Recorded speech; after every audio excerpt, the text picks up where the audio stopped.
exciting adventure in outer space with Scott McCloud, Space Angel.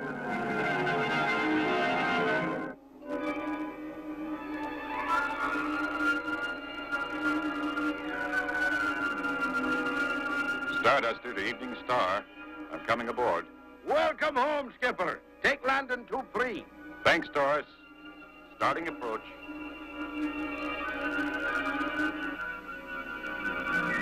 How'd you make out, Skipper? Just fine. Mission accomplished. No problems? No problems. Cutting rockets. Drift down 25 degrees. Skipper, would you be saying you didn't miss me at all? Down 25. Of course I missed you, you old space goat. Well, now, that's better. Fire braking rockets. Rockets fired. Coming aboard. Easy now. Easy. On target. 8 ball in the corner pocket. Well done, Skipper. Thanks, Coach. See you topside. Taurus? Was that Scott? Now, how would you be guessing that? Woman's intuition. It never fails. Eavesdropping, more likely. He'll be right up, Crystal. Good. I just taped an urgent call from the chief. Well, now, business must be picking up. And about time, too. I never was much for this sitting around. That'll be the day. And what might that mean? It means you're lazier than a lizard on a warm rock. What? Scott! We didn't hear you. I'm awfully glad you're back. I missed you. We missed you. And this new mission came up just in time. What new mission? Oh, we just got an urgent message from the chief. It's set up in the viewing room. Let's go. Following is a top-secret briefing from the head of Earth Intelligence. Scott, Project Solar Mirror is in trouble. I'm sending you over to Venus to straighten it out. Now, here's the background. All the planets in our solar system have gotten together to build this giant mirror. It reflects sunlight onto dead planets and makes them productive enough to grow food. What a wonderful idea. The mirror was built on Venus in 3 sections like this. A short time ago, a cargo ship left Venus to deliver the first section to its orbiting space station. It never showed up. The Space Force boys got right out there, but there wasn't a trace. We think it was hijacked. Scott, in the wrong hands, the solar mirror could become the most powerful weapon in the universe. Now, here's what I want you to do. Go undercover and get that mirror back. Now, remember, Project Solar Mirror is a matter of life and death to millions of starving people. That's all. Good luck, Scott. Out. Taurus, how'd you like to visit Venus? Now you're talking, Skipper. Set up the Starduster for immediate blast-off. I'm halfway there, sir. Crystal, where's Professor Mace? Dad's in the research lab. Ask him to take over the Evening Star till we get back, will you? You mean I can go too? Of course. The chief wants that mirror back. And who can find a mirror faster than a pretty girl? Scott McCloud.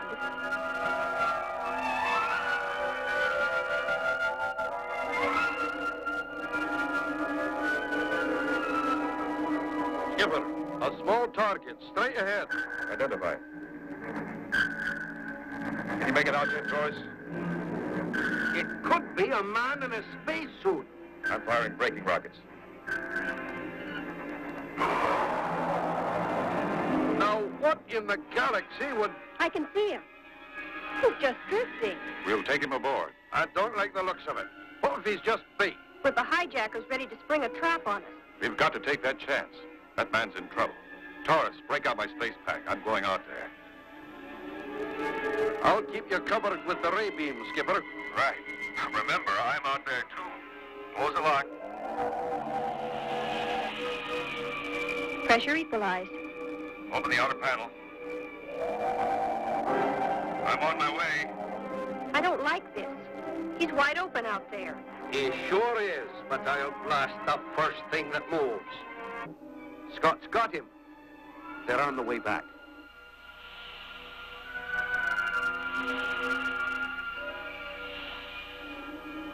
Outer panel closed. Pressure equalized. Taurus, take the controls and head for Venus. Yes, sir. Chris, give me a hand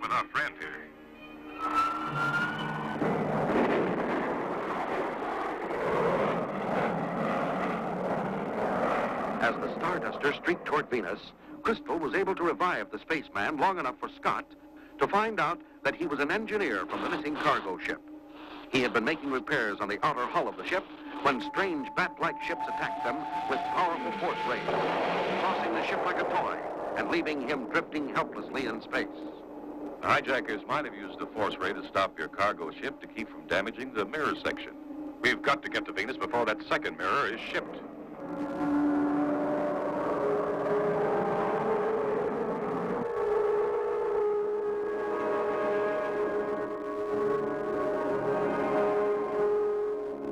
We're approaching Venus. Get into your rocking chairs. Spaceship Starduster calling Venus Control. Approaching your planet on Earth-Venus space lane. Venus Control to Starduster. We have you targeted. Go ahead. Request right of immediate entry for vertical landing. Permission granted. We are transmitting the landing code to your computer. Landing code received. We'll activate in 2 space-time units. Attention! Attention! Ready the area for vertical landing. Clear pad number 3 of all equipment and personnel.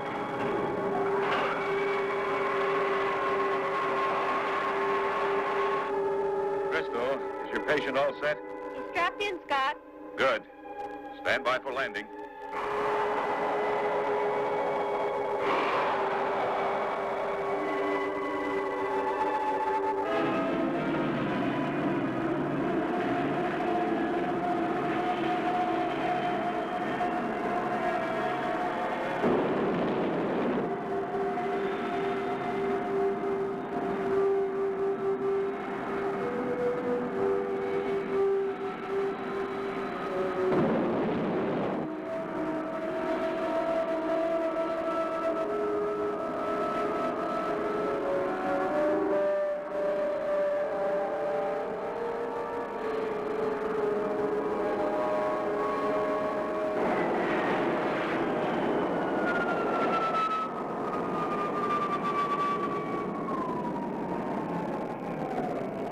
Right, Surgeon. Stand by. Colonel, the spaceship Starduster has just landed in pad 3. The Space Angel ship? Yes, sir. They're taking a rescued spaceman to the hospital.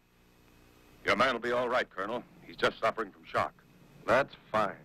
You sure he's from the missing cargo ship? Yes, and he's given us our first clue to the missing mirror section. His ship was attacked by strange spacecraft using force rays. We've got to stop the second mirror shipment before the same thing happens to it. I'm afraid it's too late. Look over there.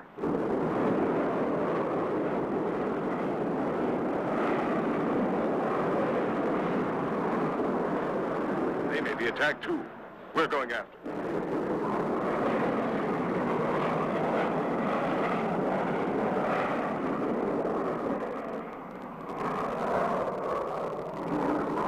Taurus, have you located the cargo ship? Yes, sir. She's right on course. Scott, look! Over there! The hijackers. We've got to get up there fast.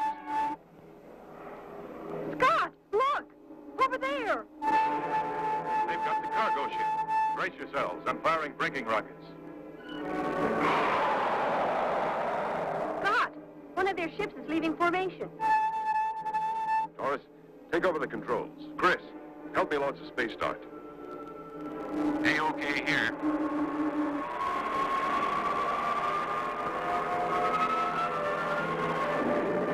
A-OK. Go get him, Skipper!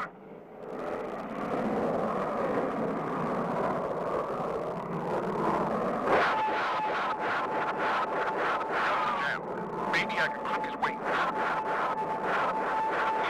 Arm that. Pull up! You did it, Skipper! You did it! Taurus, my power's knocked out. Pick me up. I'm on my way, Skipper. Closing in now.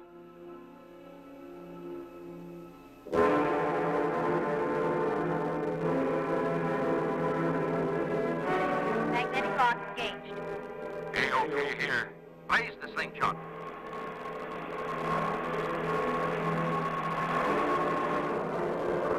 While Taurus and Crystal were picking up Scott in the damaged space dart, The bat ships made their escape with a second mirror section. Once again, they headed for Venus and reported the theft of the second mirror section. And told the port director of his new plan to stop the hijackers. The cargo ship, supposedly carrying the third mirror section, will take off on schedule. With this young lady and myself as the only crew. But you'll be captured like the others. That's the idea. We've got to locate the rest of the mirror and get it back. But when the hijackers discover you don't have the mirror... That's a chance we'll have to take. We'll be carrying a special homing device so that Taurus can relay our position to the Space Force as soon as we're captured and taken to the hijackers' home base. Aye, we'll drop on those bandits like a shower of meteorites. Right, Taurus. All right. I'll have the Space Force standing by. Good luck. Scott and Crystal blast off in the empty space freighter with Taurus following close behind in the Starduster.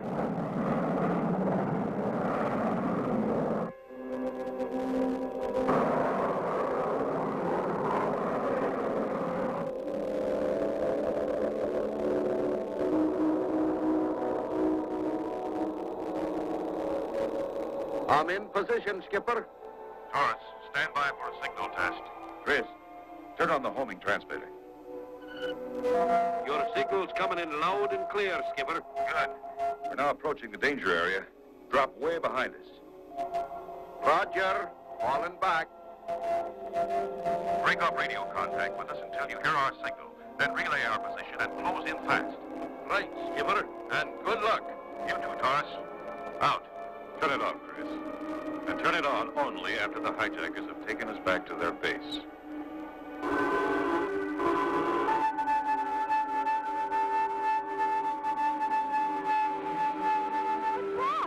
Our friends have arrived. They're using magnetic force field to foul up our instruments and hold us helpless between them. Space Force 1 from Starduster. The cargo ship has disappeared. I'm waiting for a homing signal. Space Force 1 standing by. They're forcing us toward that dead planetoid.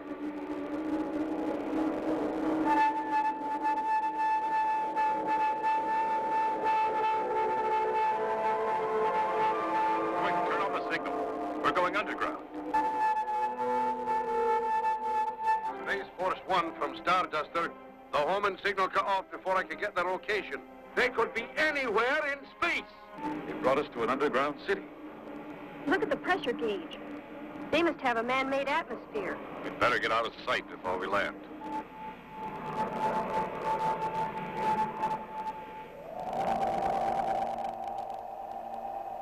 Remove the crew from the cargo ship. At once, General. Guard, send the drones to unload the cargo. Yes, General.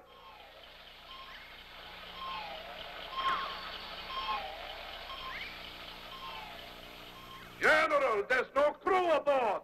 Ah, the cowards must have ejected themselves. Too bad. Do you think Taurus got our homing signal?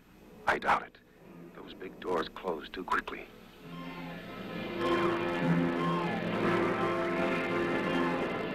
As you can see, Your Highness, our mission was a success. Not until the mirror is complete, General, and its great power is my slave.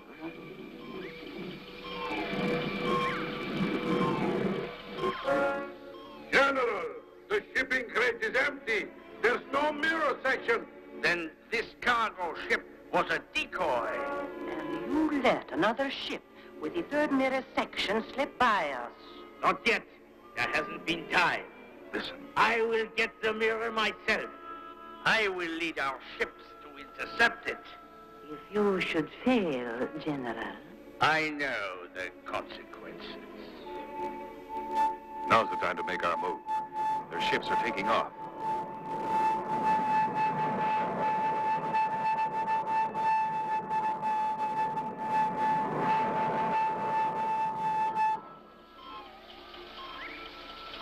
Stick close to me, Crystal. Try and lose me. I'm scared to death. Starduster to Space Force 1. I still have no signal. Suggest we fly visual search pattern. Roger, Starduster. You take sector V1. We'll split up and cover 2, 3, and 4. almost to that elevator. Scott, look out!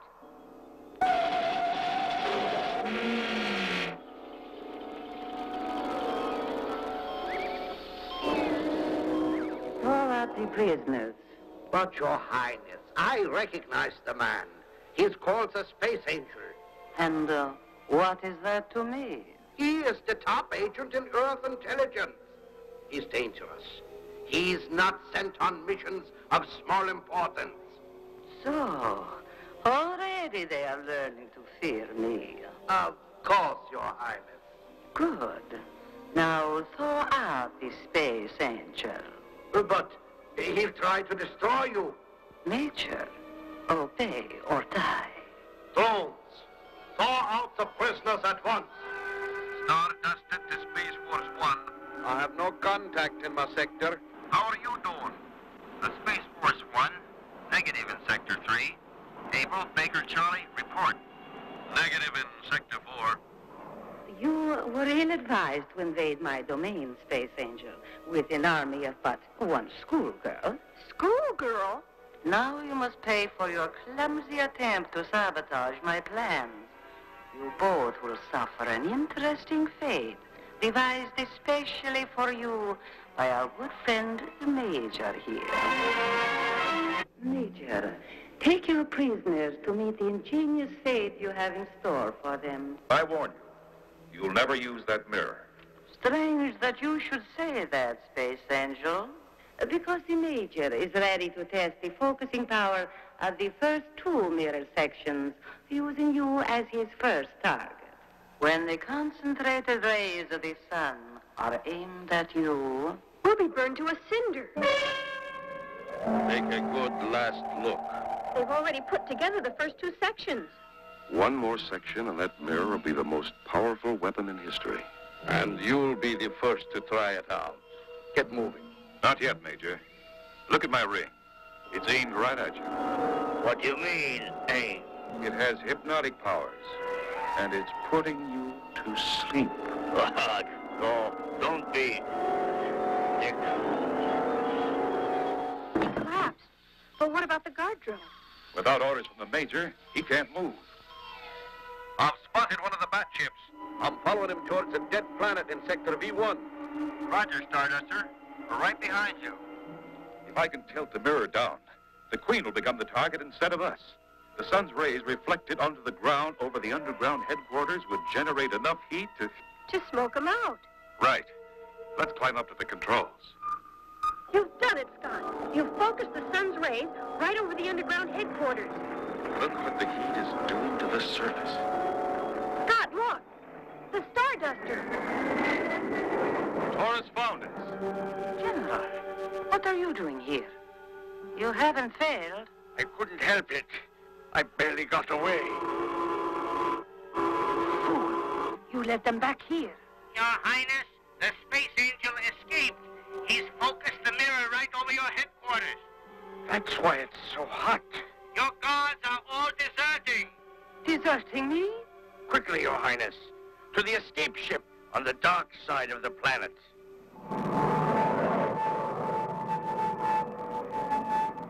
There they are. Bogies at 8 o'clock glow. Arm your rockets and close. They're firing on us.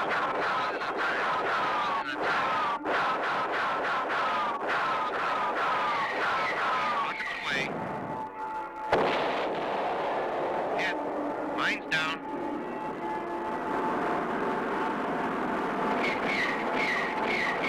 Rockets away.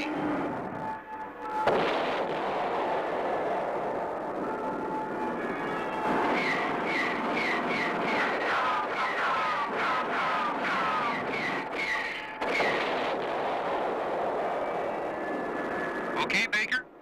Okay, Charlie. Regroup.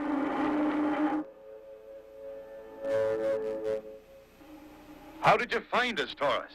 I stumbled on 3 of their ships. And they led you to the dead planet. Aye. How did you guess? Woman's intuition. I told you. It never fails. Space Force 1 to Starduster. Targets neutralized. Was your pickup successful? Well done, Space Force. A-OK here. Mission accomplished. Roger, Starduster. Any further orders? Yes, Captain. You've done a fine job. Now guard the solar mirror until it can be picked up. Will do, sir. Space Force out. Scott, I just thought of something. What's that, Chris? The mirror is still tilted down. It'll melt the whole planet. Don't worry. The natural revolution of the planet has already moved the mirror out of the sun's rays. Of course. Now, why didn't I think of that? Woman's intuition. It never fails.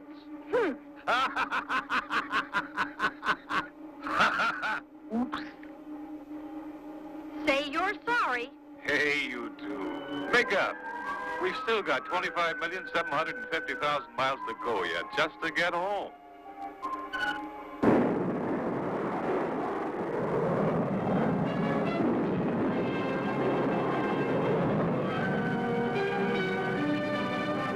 Blast off for another exciting adventure in outer space with Scott McCloud, Space Angel, in the story of Incident of the Loud Planet.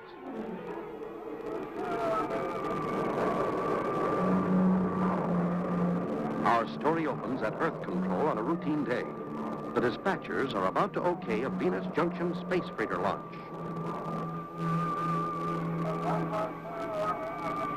Venus Junction, this is Earth Control, over.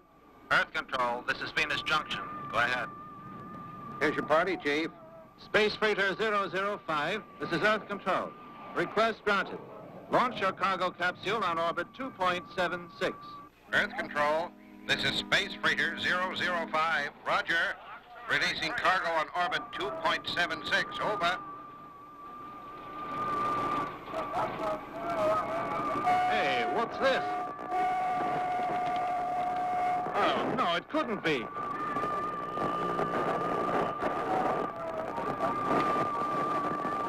Master Control, this is Station 7. Alert. This is Master Control. What's wrong, Bill? I'm recording red alert in Sector 045. Over. Station 7, red alert. Sector 045. Roger. Hang on, Bill. This is Master Control. Put me through to the Chief.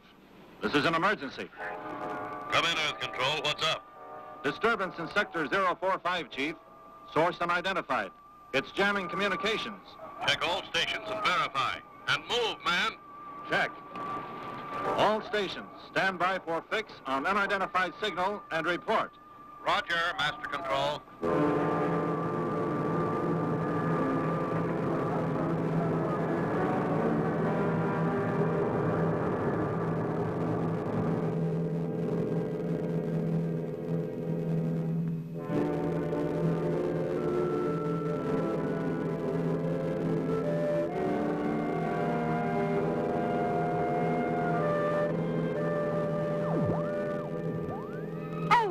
You haven't touched a bite of your lunch yet.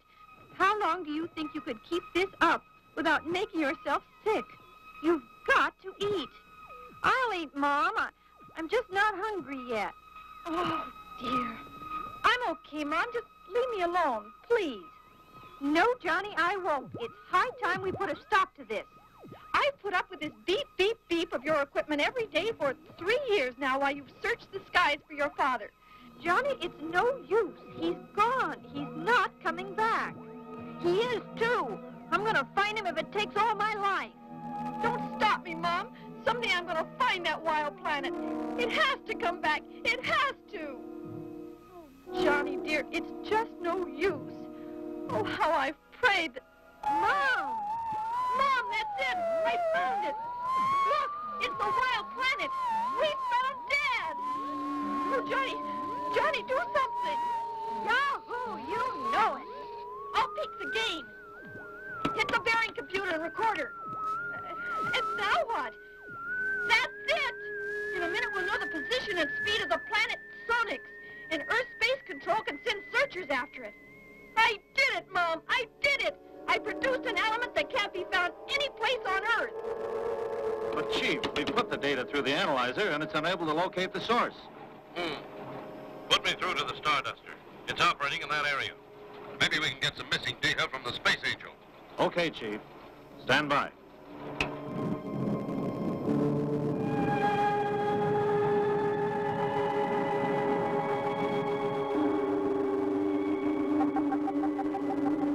signal from Master Control, Scott. It must be the chief. Right, Crystal. Master Control, this is the Starduster. Go ahead, Chief. Scott, there's a strange signal coming from the direction of your patrol area.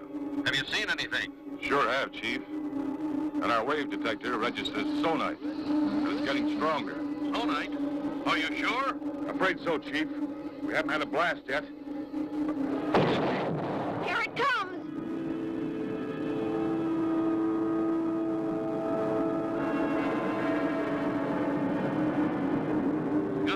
Scott, are you all right? So far, Chief, but Hey, Skipper! Our automatic guidance system is knocked out. We're coming apart at the seams!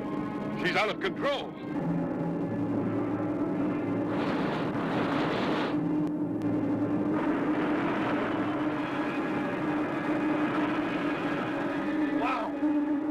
We've stabilized, but what's happening, Scott? When we blasted into that sonite belt, it threw us out of control. And when I chopped off the power, the sonite waves took over and are pulling us along in their wake. Now we're churning along with it like a chip of wood on a gigantic wave. Eh, Skipper? But how do we get out of this? Just hang on to your hats. It's going to be quite a jolt. Better strap yourselves in now. This is it. Right, Skipper. All okay here, me lad. Let her rip. We're going to pour on all the coal she can take and blast free. We hope.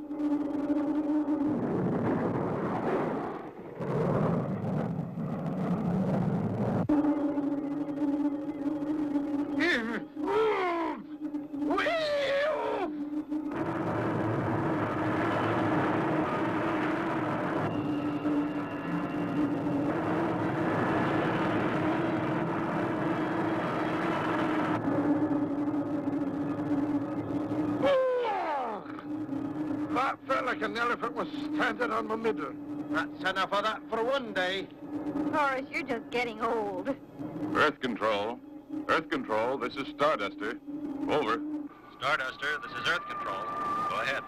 Earth Control, this is Starduster. Clear pad for landing. Priority 1. Roger, Starduster.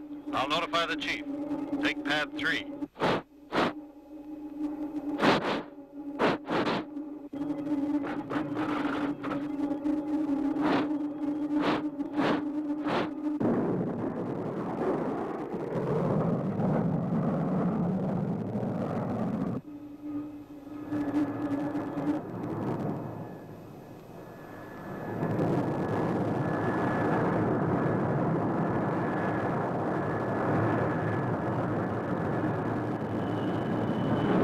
Chief, this is Master Control. Space Angel just landed in the Starduster. Splendid, Master Control. Send the Space Angel right in. Yes, sir. And call Dr. Mace for an immediate conference. Dr. Mace. Yes, sir. Right away, sir. My viewer was knocked out and never did get a glimpse of the asteroid.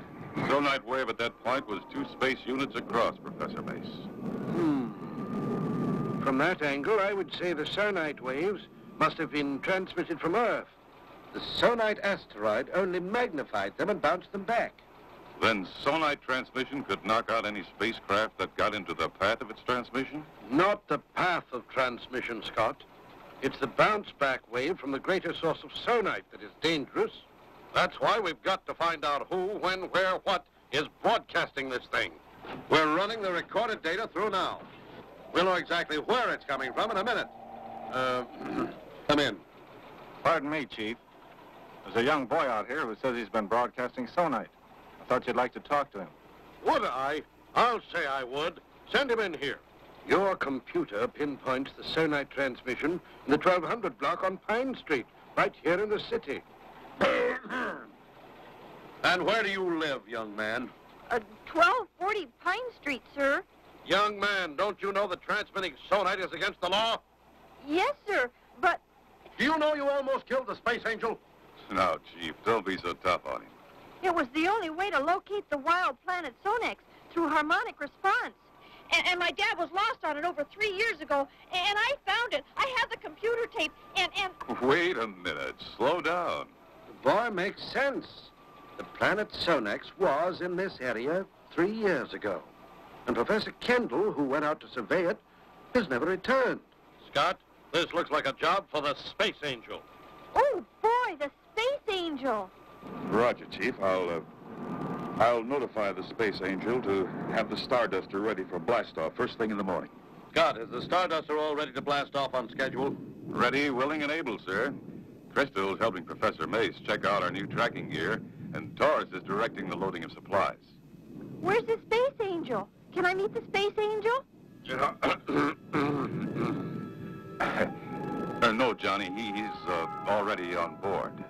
I'll see if I can't get you two together when we get back. You're going along too, huh, Mr. Scott? You bet, Johnny. I'll be tagging along. Then will you tell him I know he can find my dad? I'm counting on the Space Angel. I'm sure the Space Angel will do his very best, Johnny. Thank you, Mr. Scott, sir. Okay if I go down and look over the Starduster? Sure, Johnny. Go ahead. Launching crew, report to platform 3. Launching crew. That kid's sharp, Scott. Could be he'll catch on that you're the Space Angel. I know, Chief.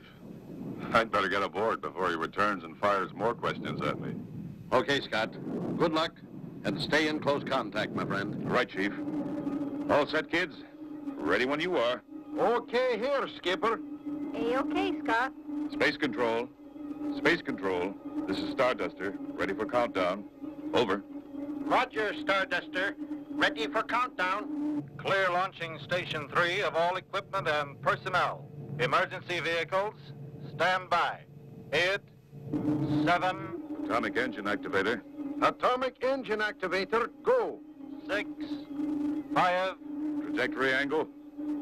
4, 3, 3.05, go. 2, 1, 0. Liftoff.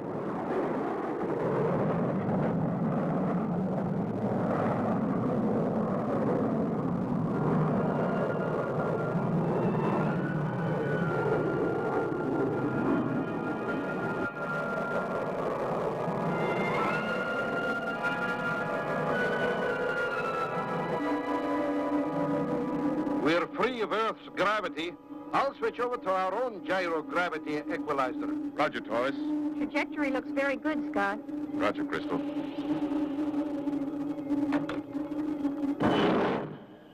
We're in free flight. How's the new Sonite tracking equipment working, Chris? All okay. I'm just checking the present position of the Sonite asteroid. Hey, Taurus, Yes, Skipper? my radiation indicator isn't working. Better go aft and check the shielding. Aye, Skipper, right away. Probably a resistor out. What the? Well, I'll be. What have we got here? Hey, Skipper, I found a mouse in the machinery. Johnny Kendall, what are you doing here? I sneaked aboard while they were loading the Sonite tracking equipment. How on earth did you survive the blast-off? I strapped myself to the computer rack. That's why your indicator wasn't working, Skipper. Hey, where's the Space Angel? Well, You see, lad, he's, Johnny, I suppose we'll have to take you into our confidence and trust you'll never tell anyone. I'm the Space Angel. gee. Now, as long as you're here, we have no choice but to take you along. Taurus, see if you can rig up a spacesuit for our new crew member, Johnny Kendall.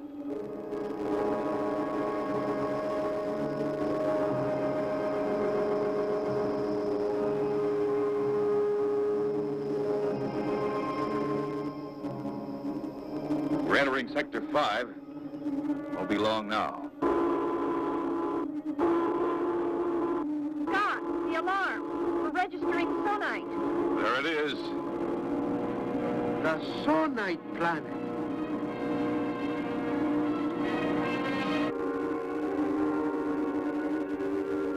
It certainly looks evil enough, Skipper. It looks completely dead.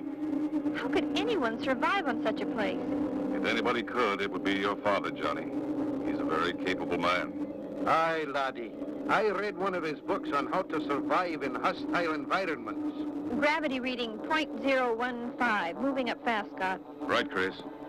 We'll drop into orbit now and survey this planetoid. Taurus, get on the analyzer and check for atmosphere content. Aye, Skipper. Crystal, check the radiation and ground conditions, please. Right, Scott. Aren't we going to land, sir? Not until we take a look around, Johnny. We have to know what we're getting into.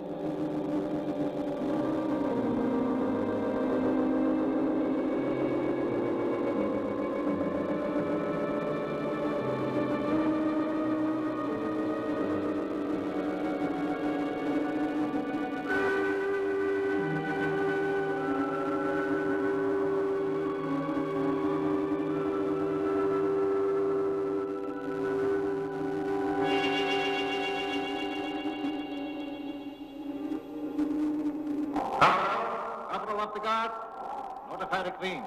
Unidentified spacecraft approaching. Your Highness, we have an alert. Unidentified spacecraft coming in on low approach. Well, General, shall we go see who our unexpected visitor is? Of course, Your Highness. Who knows but we may fall heir to another useful prize. Safe enough. Let's drop down and drag the area.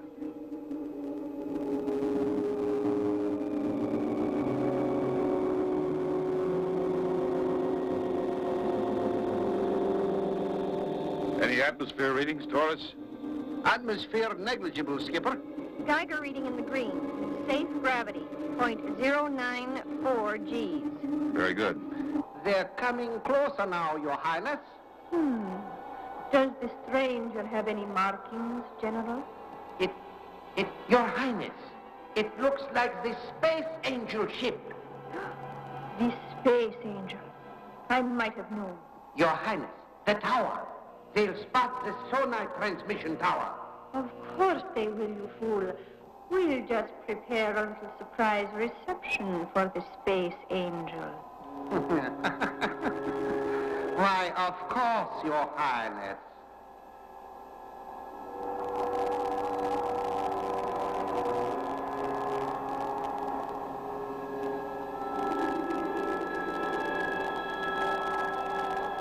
Sure hope my dad's down there. Hi, lad. Hey, look. Was that a tower? Out here in the middle of nowhere? Hey, Taurus. Check astern. Aye, Skipper. Jumping Jupiter, it's a tower, all right. And there's smoke coming up near it. Then it must be coming from an underground installation. Oh, boy! Dad must be there. He's alive. He must be alive. Chances are pretty good, Johnny. Stand by, crew. We're coming about for a landing.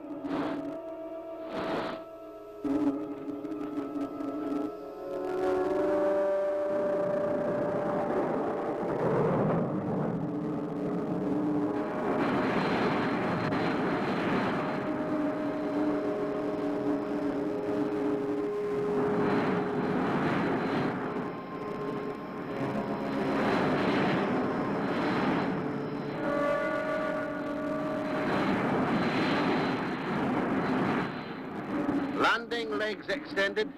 Steady, power. Steady. Power steady. Ready for touchdown.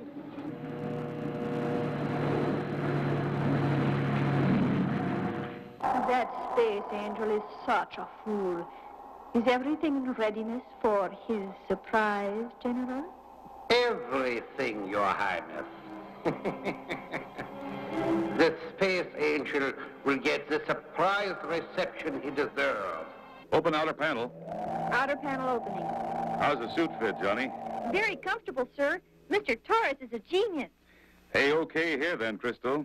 The brave fool is opening the hatchway already. It is the Space Angel, all right. And a small figure. They're headed straight for our sonite tower. Checking communications, Crystal. Loud and clear, Scott. Look, Johnny. There's a door in the main building just to the right of the tower. I can see it, sir. Let us accommodate our friends, General. Open the sonite tower door. Yes, Your Highness.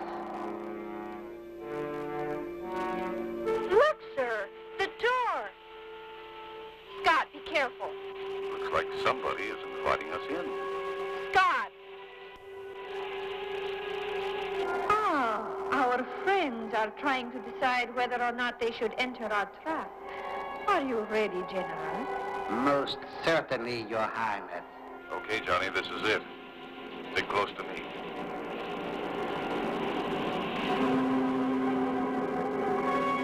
a strange generator room, sir. Yeah, Johnny. You can bet somebody's around opening and closing doors for us. It's the evil Queen Zora. I thought she was dead. I am so sorry to disappoint you, Space Angel.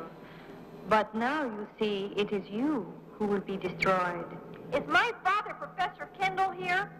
Professor Kendall is helping us process sonite so that we can control the universe. That's not true. That's not true. My father would never help you. Not willingly, I will admit. But we have had ways of persuading the good professor since he fell into our trap 3 years ago. You see, Space Angel, we have prepared sonite capsules so we can put them in orbit around all inhabited planets. And you, Space Angel, and your little friend have brought us the means to deliver them.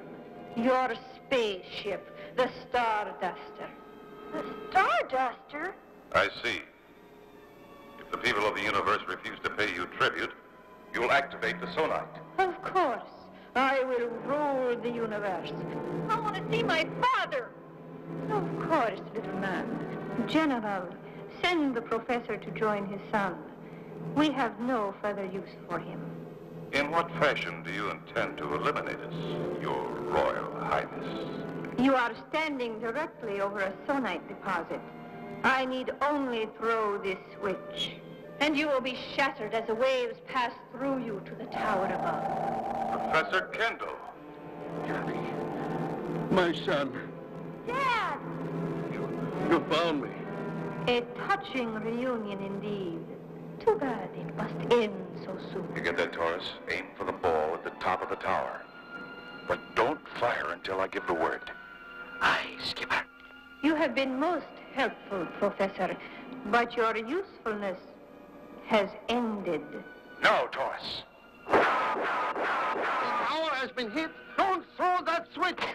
You have activated the sonite, and the load control is destroyed. The activator is still going. Quick, we must get out.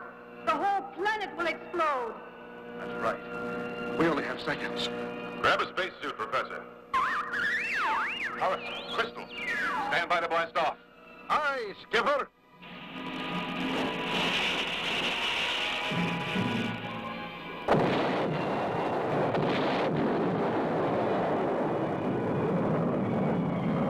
Quick, look through the viewer. Oh, by Jiminy Gully.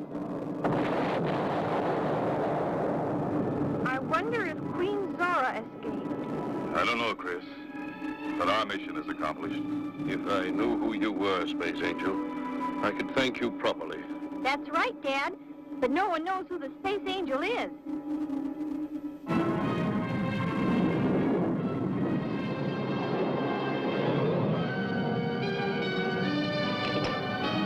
Blast off for another exciting adventure in outer space with Scott McCloud, Space Angel. In the story of Expedition to a New Moon. We find Taurus, Crystal, Scott, and Professor Mace aboard the Evening Star, discussing plans for colonizing a new moon. But, Father, what's so unusual about a new moon? This moon resembles our Earth so much, we think it may have an atmosphere. And if it has an atmosphere, it can be colonized. Aye, we can use a little more productive land in this solar system. Precisely why you're going there, Taurus. We need a complete survey. Then we'll have to make a geological survey as well. Right. Your ship is outfitted with all the necessary equipment. Of course, Chris. We'll be taking the new survey ship. Scott, have you had a chance to look over the new ship since your return? Not yet, Professor. We better go down and check it out now. Good. It's being outfitted in Tube 3. The Chief expects you to blast off at 6:03 a.m. Earth time. Aye, we'd no sooner than get back to home base. And here we go again. Now, Taurus. Father has just explained that the target is approaching orbital position for blastoff. Otherwise, we'll have to delay the project for another year. Notify the Chief. We'll make the deadline, Professor. Come on, gang. Let's get going. You and Taurus tested the surveyor, didn't you, Scott? Yes, Crystal. But the instrumentation wasn't complete at the time. We still have a lot of equipment to check out. There she is. That's going to be our home for a while.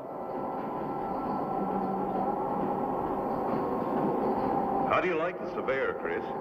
It's a beautiful ship. It's probably the most completely equipped survey ship ever built, with all the equipment necessary to do a geological survey. The control section can be ejected and act as a landing sphere.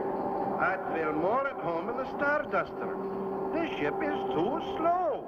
Taurus, this is a survey mission, not a space race. There goes our moonmobile aboard. It's built to travel over any kind of terrain. It's going to come in real handy. Aye, Skipper. I'm glad they remembered spacemen are allergic to walking. Ha ha ha! Okay, gang, let's get aboard and check this baby out. Got to be ready for blast-off at 0600 in the morning. Now hear this. Clear the tube for blast-off.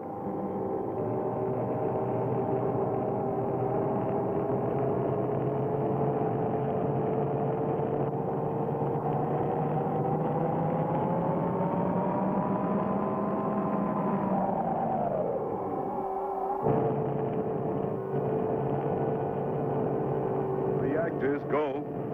Umbilical, go. Cabin pressure, go. Tube doors opening. Ready and counting. 10, 9. Angle of blastoff 320, vector 4. Correcting angle.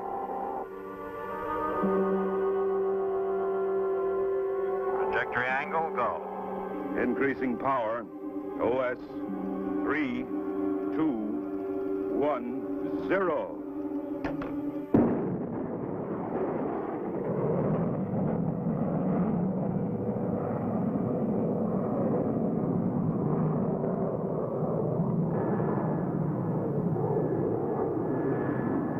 Trajectory good, approaching target velocity. Count it. Roger. 5, 4, 3, 2, 1. Shut off. A-OK, we're in free flight. Boy, this baby's got a kick like a mule. What's the matter, Taurus? Can't you take it anymore? There's more pounds of me to be pressed than there is of you, lass. That's for sure. Check the course, Chris. Right on target, Scott.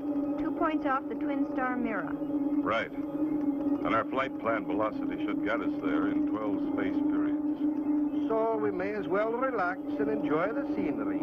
Except for one thing, Taurus. We'll be getting into an uncharted area. Turn on your forward viewer and keep a sharp lookout. Okay, Skipper.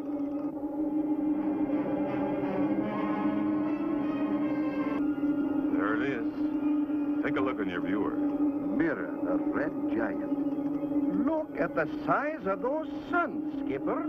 If we took our solar system and placed our sun in the middle of that red star, Mars would barely touch the surface. That's big. Scott, center focus 20 degrees east and south. There's our moon. He's sure coming up fast, Skipper. Yes, we're intercepting its orbit head-on. Prepare to reduce speed. Aye, Skipper. DX tubes ready for firing, sir. Give us a gravity count, Chris. 0.1, 0.2, 3, 4, 5. Deflect 2 degrees out. Fire 3.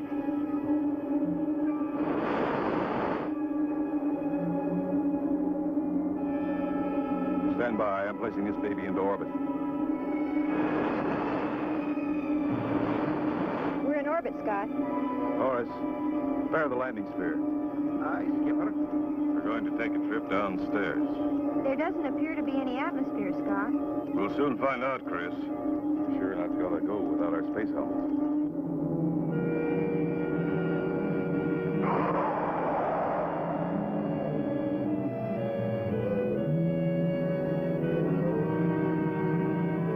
Hate to mention it, Skipper, but who's going to watch the store? We can control the Surveyor by remote control. When we land, we'll set up a station. That'll be our home base for a while. We'll land this big baby after we prepare a pad. Just thought I'd ask.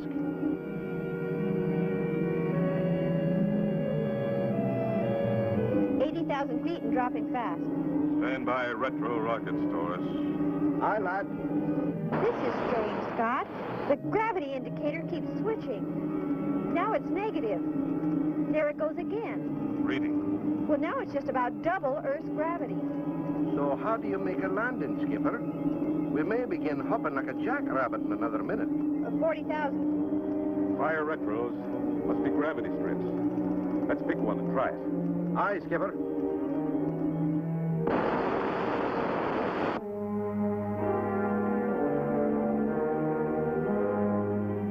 Scott, we're falling. Pretty fast, Skipper.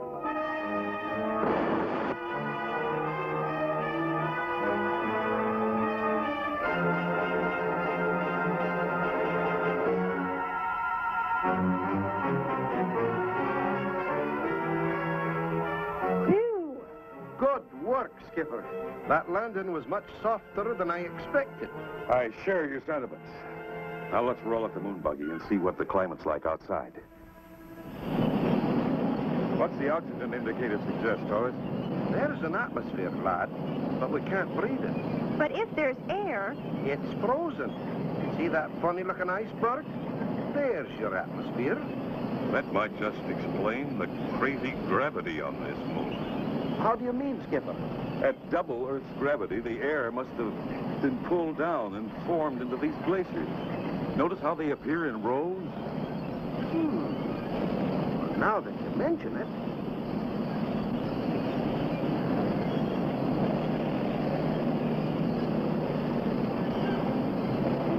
Stand by.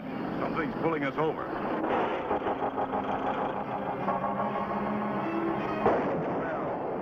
Are you all right? I can't seem to move, Skipper. I feel so heavy. it's hard to breathe, Scott. We're caught in one of those gravity belts. If I can activate this engine again.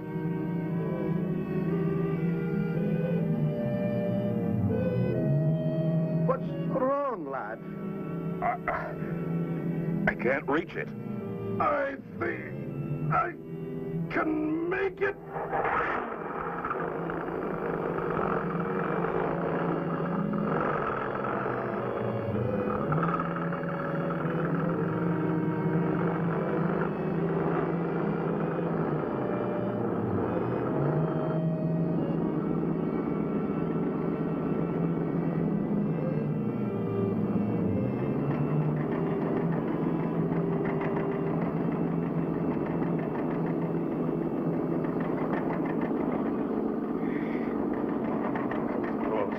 Taurus, you're a bull. I felt so heavy I couldn't even blink my eyes.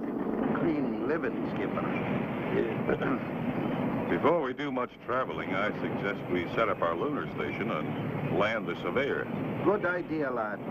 This place is not too friendly, and I'd feel better if we had a home base to run to.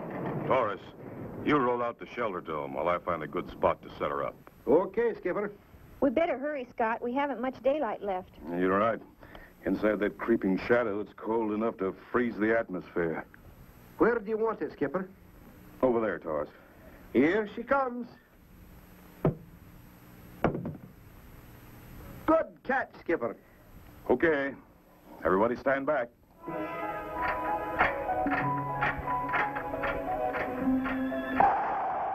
Watch closely, lass, and you'll see how a king-sized igloo is hatched.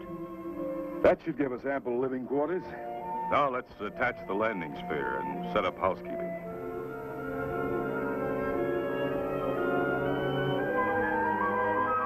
Well, now to test the equipment. Go ahead, Skipper. Everything seems to be in order. Let's see if we can pick up the surveyor. There. That should be it. Check it on the screen. Yep, that's her, all right. She's holding a stable orbit. We'll bring her down in the morning, eh, Skipper? Yes, but first we'll have to build a hard pad to land her on. Whoa. Lucky for us, we're not out there. The temperature's dropping 10 degrees a second. Look out there. Did you ever see such a sight? Aye, but we're as snug as bugs in here. And 'tis a beautiful sight to see. Hey! What? Scott! What's that? Those are rocks exploding from sudden change in temperature. Suffering Jupiter. This is something we didn't plan for. Scott, we're losing air. We've been hit. Our shielding structure. Quick, Taurus. Flip on our auxiliary compressor. Aye, Skipper. Give us the pressure reading, Chris. 8.5 pounds and dropping. Pressure suits, lad? No time. We'll never make it. Pressure at 6.3, Scott. This is it, Skipper? Now what's the reading, Crystal? It's still holding at 6.3 pounds. I don't get it. Pressure at 8.5 pounds and rising. Ever hear of an old-fashioned self-sealing inner tube, Taurus? Well, if that isn't the blasted... Of course. This station's nothing but a flat inner tube. I'll be darned. Of course, if we'd been hit by a really large fragment, I wouldn't have been so confident. You dog. You could have told us. I was frantic. How about you getting your father on the televiewer, Chris? He'll want to know what we found on this moon. Yes, sir. Right away. Yes, Dad. And the atmosphere is frozen in strip. Frozen atmosphere, eh? Scott, what happens when ice is heated? It melts, then turns to steam, Professor. Exactly. Now listen and listen carefully. You are going to try a little experiment. Go ahead, Professor. Basically, what we are going to attempt is utilize kinetic energy derived from the various gravity belts on your moon. This friction shall generate a continuous heat. But, Professor, wouldn't that create a flood condition? Possibly, if the heat generated were not hot enough. To ensure against this possibility, you are going to plant a thermonuclear activator within the depths of the moon. Wow. All clear, Scott? I've got you, Professor. We'll contact you later. Over. Good luck. Out. Well, let's get busy. Following Professor Mace's instruction, they planted the magnetic electrodes at strategic points between the gravity belts. How far from the next gravity belt, Taurus? Almost there, Skipper. Okay, slow down. There it is.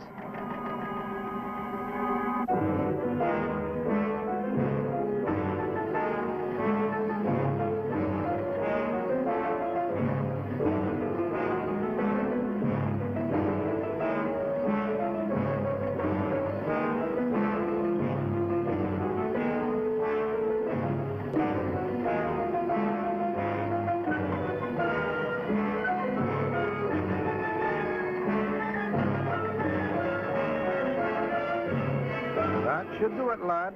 We've planted almost 200 of these magnetic electrodes. All right, back to the station. This next step is a doozy. I don't mind telling you, Skipper, I was scared silly when we planted that thermonuclear activator. What if it had gone off? Nothing could happen unless we trigger it. And that doesn't occur until we're a safe distance out in space. Then our job here is about finished, eh, Skipper? As soon as I check our circuits, we'll bring our ship out of orbit and blast off. Good. I'll prepare the landing pad while you're doing that.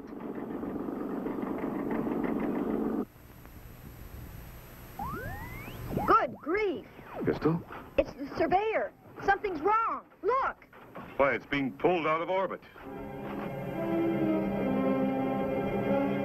Look. It's falling towards the twin sun.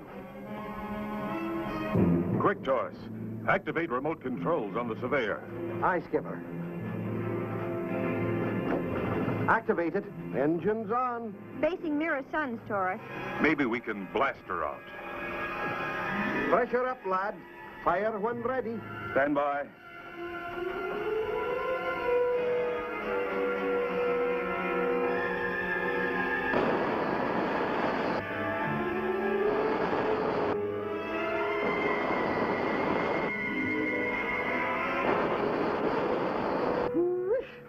I could feel the heat from here. I'm changing the orbit path. The surveyor will circle over us now. Like orbiting the North Pole on Earth, eh, lad? In a way. All set, gang? Set. Go ahead, lad.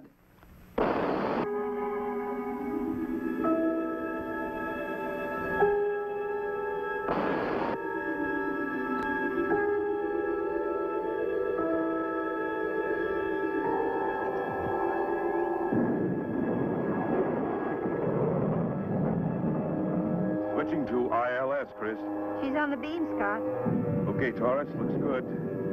Extend landing legs. Roger, Skipper.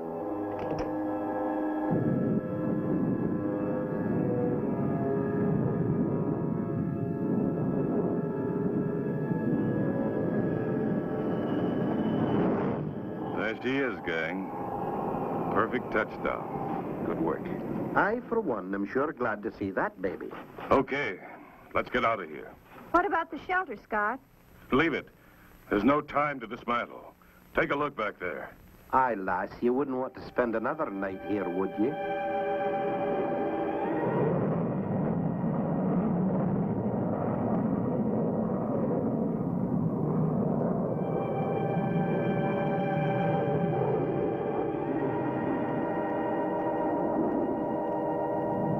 Taurus, reading. She's not clear yet, Skipper. She's still struggling through the scrambled gravity belts. As soon as we're clear, we'll change all that. She's clear. Flame out.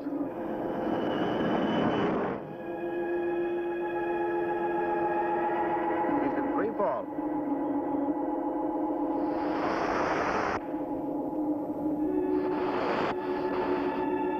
First, we'll activate the electrodes we planted back there. Get set, everybody. Here goes. From here, we've got a grandstand seat.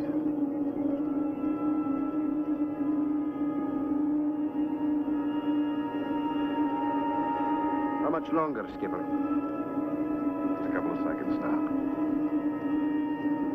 It's working. Father was right. A beautiful sight. An Earth being born right before our eyes. This is fantastic. Look at that. What a spot for an asparagus ranch. That has to be the place. It looks like Earth in its formative stage. Just think. In a few hundred years, there'll be cities down there. People working, a whole new life taking shape. Aye, Skipper. But I sure hope we get back down there before then. Why, Taurus? Oh, soon those trout streams are going to be jumping, and I sure would like to do some fishing before those Sunday picnickers start to clutter them up.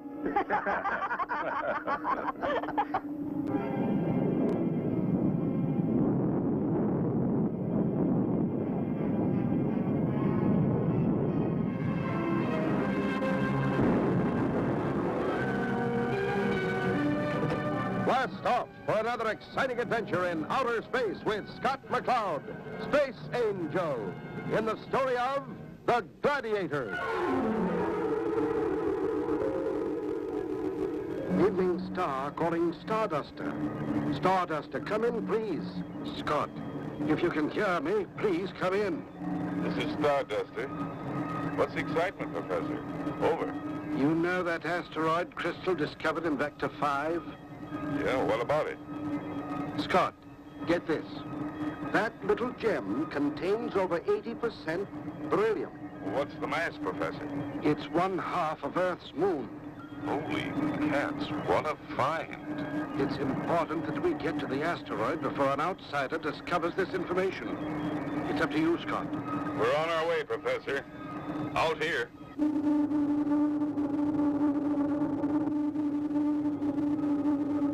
I feel like a lucky prospector. Oh, we've got company. What is it, Taurus? Another ship headed toward our asteroid. Looks like we have a race. Hang on.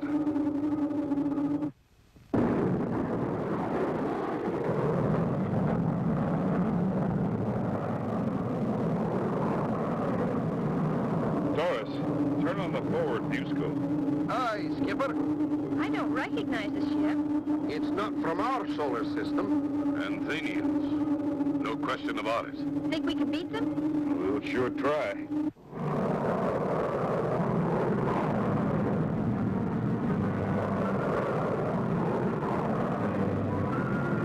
Stand by for landing. Aye, Skipper. Reading, Crystal. 0.4 gravity. Stand by. Firing retro rockets.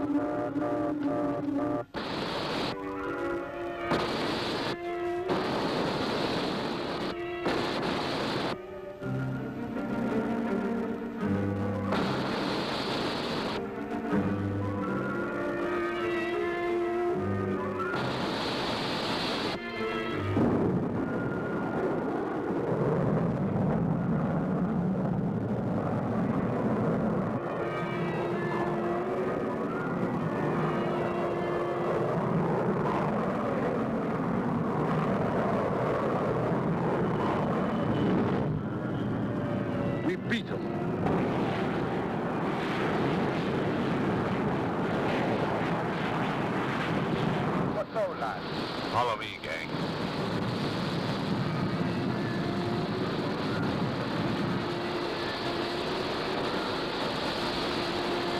Steady now.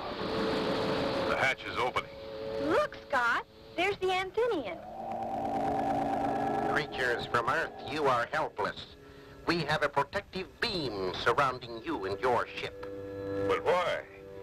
We were here first. The intergalaxy law determines that this is our asteroid by right of first touchdown. Laws. Anthenians have their own laws.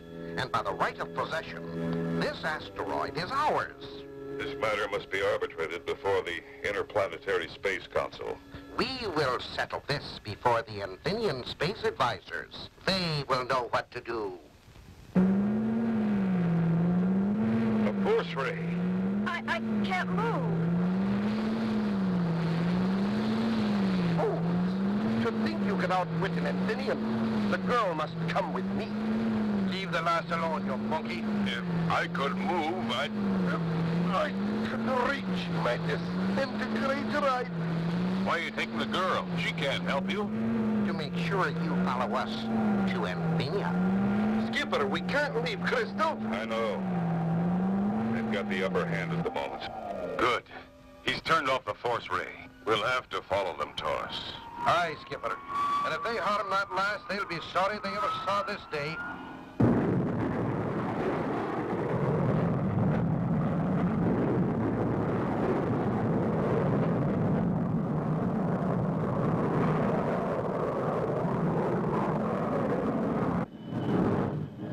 Should we notify the Space Council? Not while they have Crystal. No, we'll have to play by their rules for now. Well, it won't be long now. There's our destination.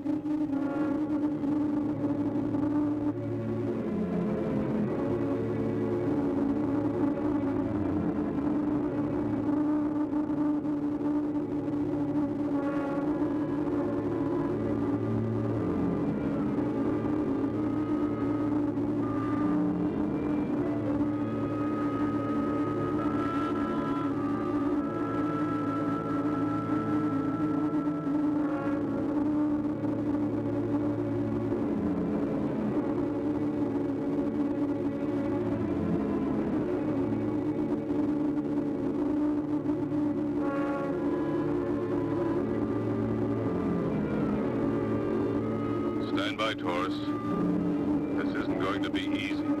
Careful, Skipper. You're only allowed one mistake.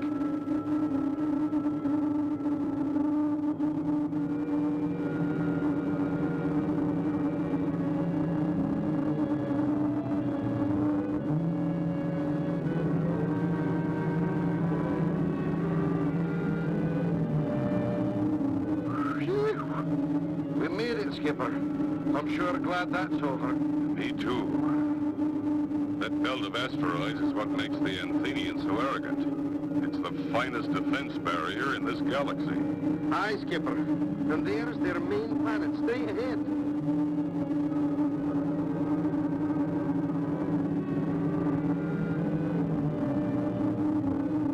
Stand by for landing. We're entering atmosphere.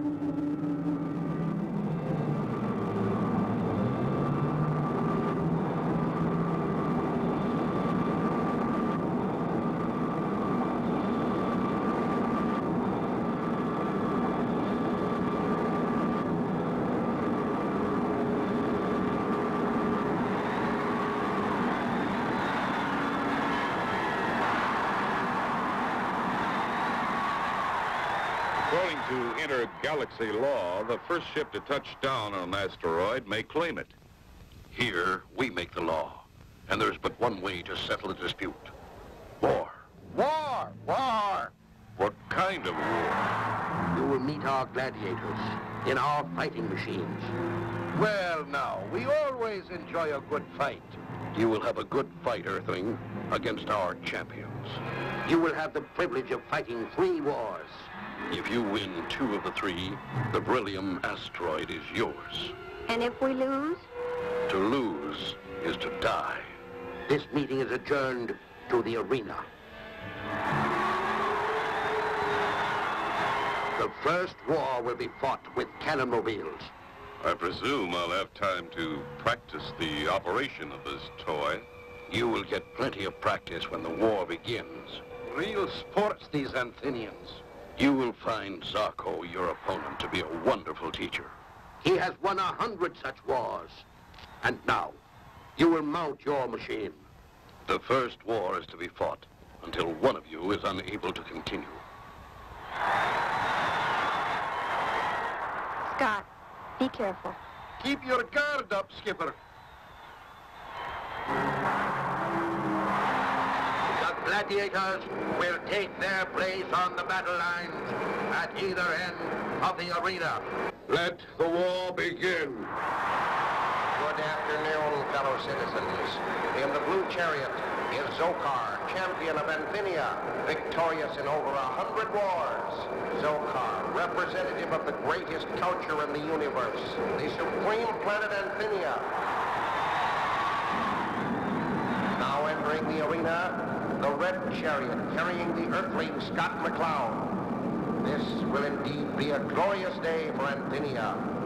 Once again, we shall prove the superior might of our planet through the efforts of Zokar. Zokar maneuvers into position. He prepares his battle attack. There goes Zokar! Obviously warming up his cannon citizens. No cause for alarm. I've seen him do this 100 times. Again, Zokar maneuvers for position. The Earthling obviously has weak eyes. Watch the Earthling, Zokar. He appears tricky. Observe, citizens of Anthenia, the Earthling's puny efforts at battle. Crystal, do you think you can make it to the Starduster without being seen? I can try. Then get going. Call the Space Council and see if we can get some help out here. Right, Taurus. See you later.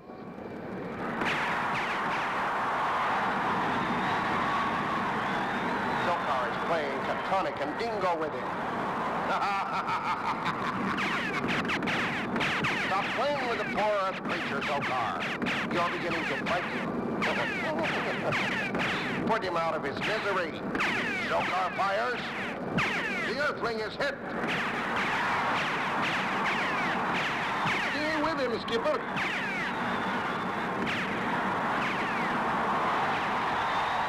Well, Earthling, what can we do for you? Zokar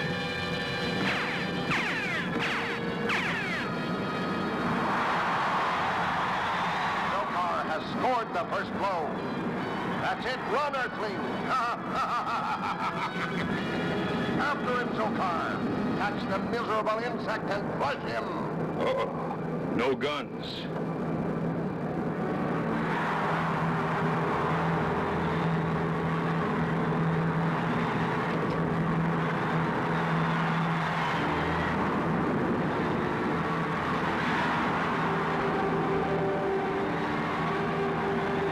Your friend is stubborn.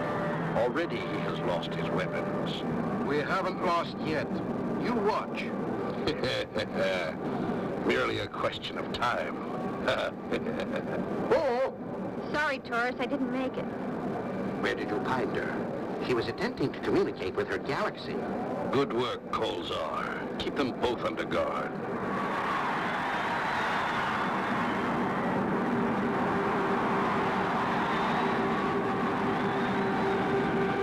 Citizens, now pay close attention. Our glorious champion now closes for the kill. Now, Zokar. Now for Anthenia. Now for victory.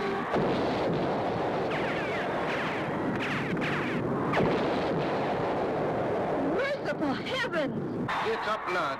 Get up. Scott! Oh, Scott! Our gladiator is still standing. It would appear that we have been victorious in the first war. Is he... Just unconscious, Chris. I'll take him. Since you are unable to continue the war, I hereby claim victory and the beryllium asteroid for Anthenia and her planets. Hold on now. Who says we're unable to continue? But look at your man. He is unconscious. I challenge for the right to fight the next war. You? Very well. So shall it be. Prepare the next two gladiators for combat. If I may make a suggestion, continue. Let's dispense with the toys. I wish to fight without weapons.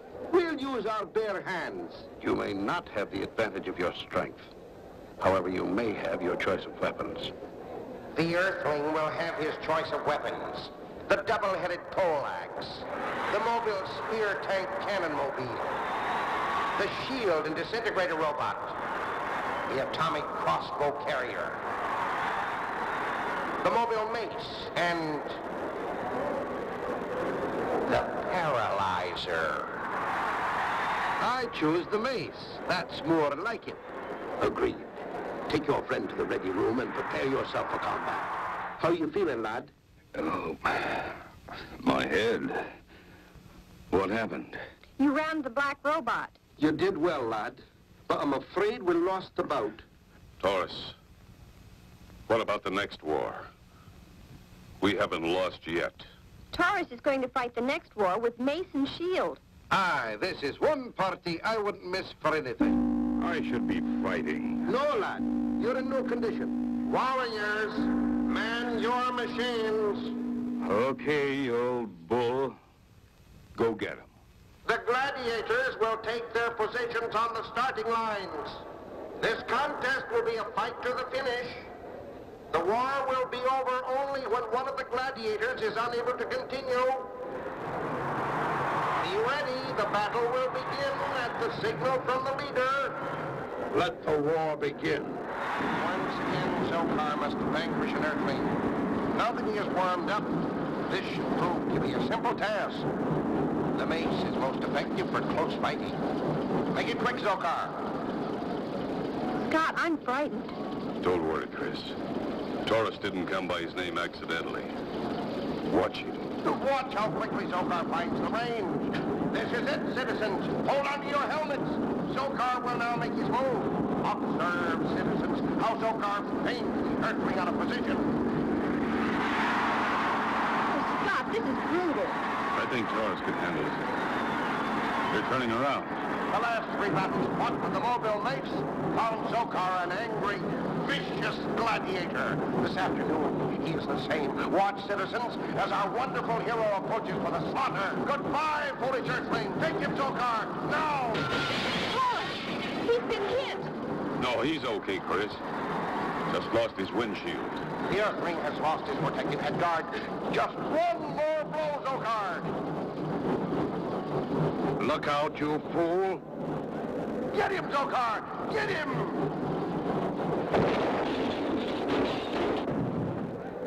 He did it, Scott. Taurus won. The war is over. The White Gladiator is victorious. We won this round, all right. I wonder what they have in store for us next. This round is yours. But for the last and final round, we will have the choice of weapons. Disintegrating rays. The next and final war will be fought with disintegrating rays and reflective shields. For the protection of spectators, the ray guns have a range of only 30 yards. The participants are restricted to the center section of the arena. Disintegrators? They don't get around, do they? What strange-looking machines. What's the mirror for? The mirror's for deflecting the disintegrator ray. The control mechanism looks simple enough. I shouldn't have any trouble operating it. No, Taurus. I'll take this bout. I've got an idea. If those mirrors can deflect the rays, I can see where they can be as lethal as the blasters. If I can just get my opponent in close enough. But if I should lose, you'll have to look after Crystal, Taurus. The contestants will take their places in the fighting machines. This is the deciding war. It is to be fought to the death. There is to be no compromise. Do you understand? I understand. Agreed. That's unfair. He's wearing a reflective suit. I'm afraid we're still playing by their rules. Take your positions on the battle line.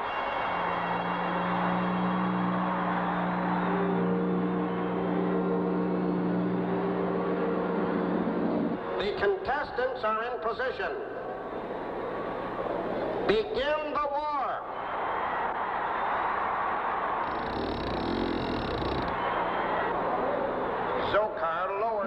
gun and fires what appears to be a simple test shot, merely sampling the Earth creature's courage. The Earthling is obviously afraid as he refuses to return Zokar's powerful rays. Taurus, why doesn't Scott use his blaster? He has to get the hang of the controls first, lass. Now watch this. Oh, that was a low shot, easily deflected by Zokar. Atta boy, lad. Now go get him.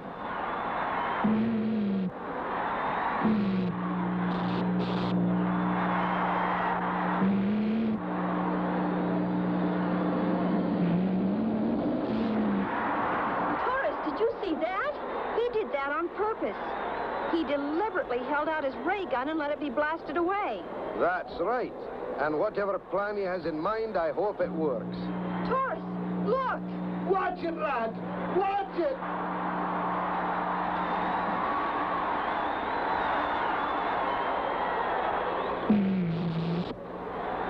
He did it! He won! Good work, Skipper.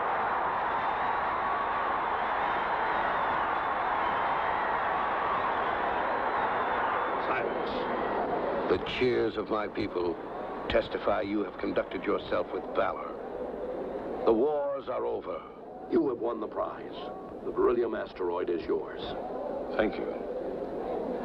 And so long as you've lived up to your agreement, and if you join the Interplanetary Space Council, I'll see to it that your planet gets its share of the processed beryllium.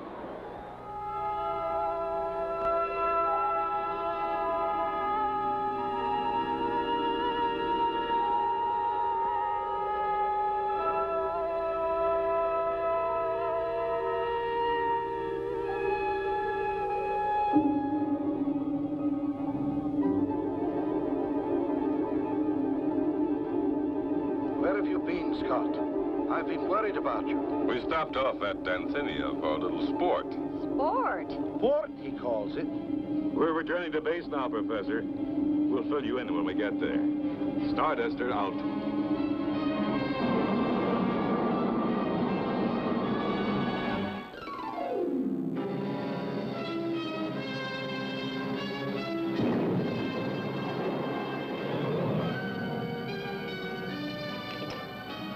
Blast off for another exciting adventure in outer space with Scott McCloud, Space Angel, in the story of The Slave World.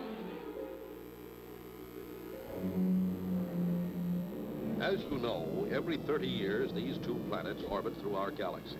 And for a couple of months, we get a fairly good look at them. I remember them, Chief. They move in a contrary orbit to the rest of our planets. Exactly. And since the development of this new telescope, we've had a chance to get a closer picture of these babies. There's every reason to believe that both of these planets are in her. What strange-looking stars. Not stars, Crystal. Spacecraft. Like saucers. Saucers like we used to see from Earth? Yes, and they undoubtedly came from this smaller planet. Scott, I want you to go there, and if you find intelligent beings, invite them to join the Interplanetary Council. We'll take off immediately. Oh, darn, there goes my hair appointment. Maybe they have beauty parlors out there, Crystal. Oh, Taurus.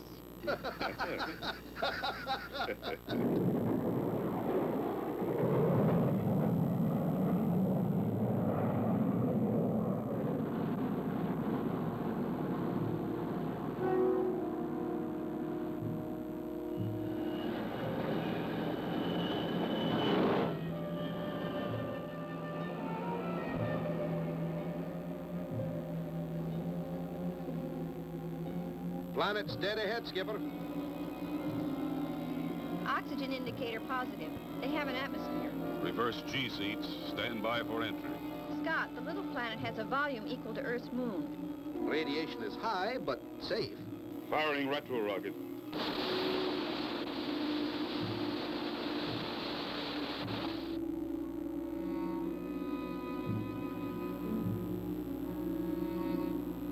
Reversing ship for landing.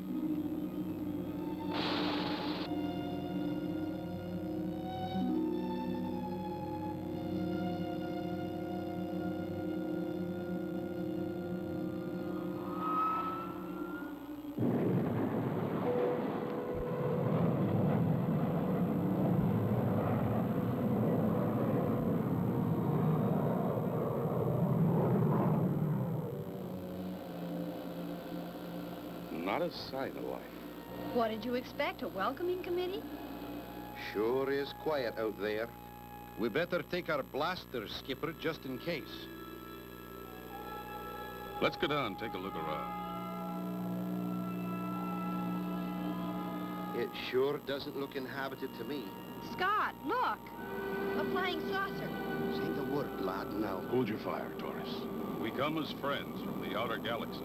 Welcome to Utopia. We were expecting you. I am known as Ito. We are to take you to Sesam, our ruler. Thank you. We're anxious to meet with him. They look just like we do. Come. We will take you in our surface craft.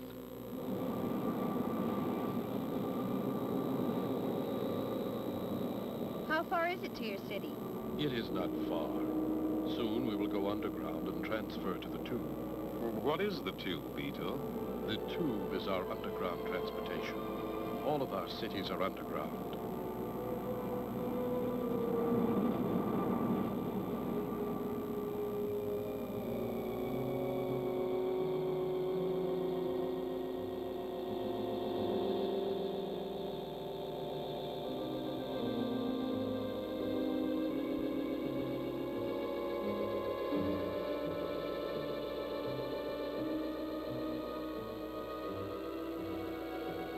We have arrived. This is our Capitol building. Sesam awaits you. And so, on behalf of the Interplanetary Council, we're pleased to invite your planet as a full member. To be governed by its laws and share in its benefits. If only we could, Commander. Unfortunately, we have no control of our affairs. Utopia is a slave state. Slave state? In this day and age? Well, we'll fix that. No, my friends. It cannot be fixed. Our very existence is controlled by Spartania. What great power does Spartania have over the planet Utopia to keep it a slave planet? And how will Scott be able to help? Don't miss the next exciting episode of Space Angel.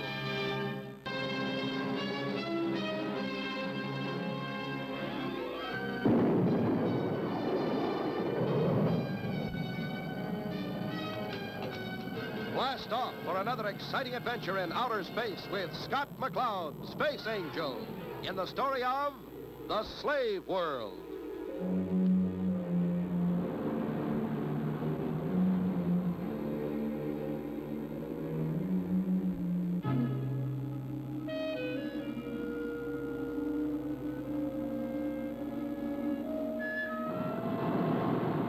You remember last time, Scott, Crystal, and Taurus blasted off in the Starduster for 2 small planets that orbit through our galaxy once every 30 years.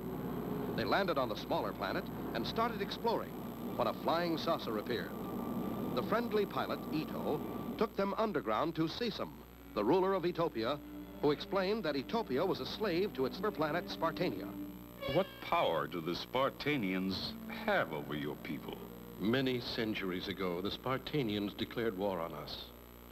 Because we were a peace-loving people, we were not prepared to defend ourselves. They orbited megatomic ray stations around our planet. Observe the view screen.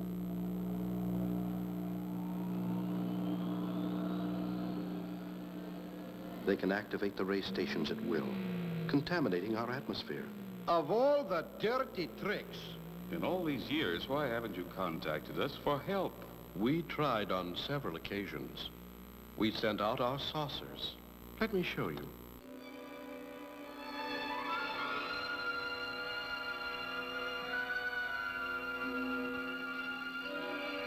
We had hoped to find a civilization more highly developed than our own, who could help us resolve our interplanetary dispute. But a horrible sight awaited us when we arrived at your Earth. We found you Earthlings engaged in primitive battles among yourselves.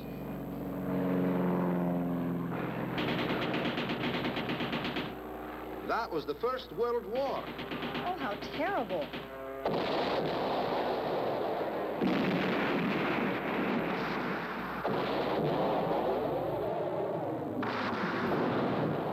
Many years passed before we again sent saucers to your world.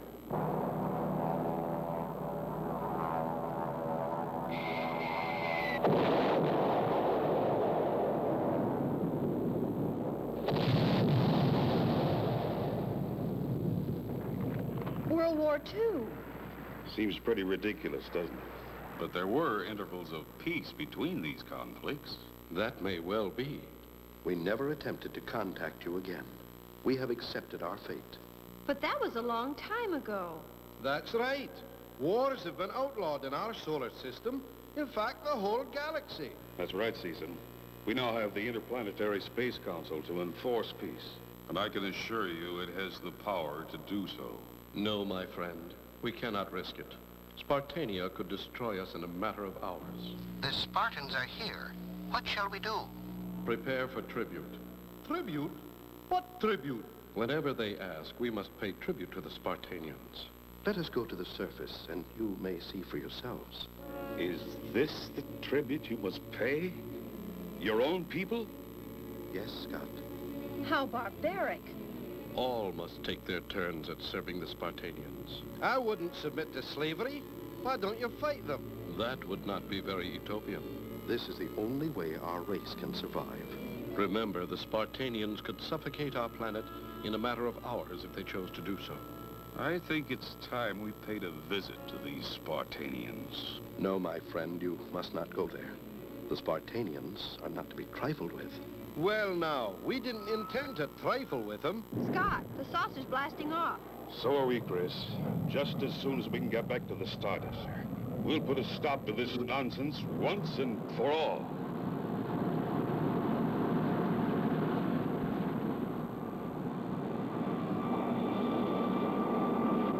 Can Scott, Crystal, and Taurus free the small planet of Utopia from slavery?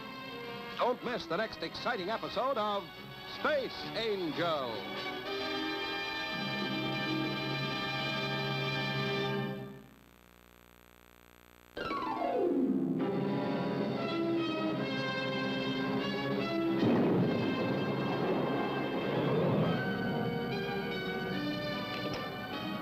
Blast off for another exciting adventure in outer space with Scott McCloud, Space Angel, in the story of The Slave World.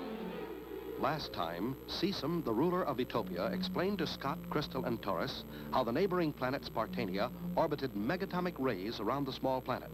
As they were talking, the Spartanians' spacecraft landed.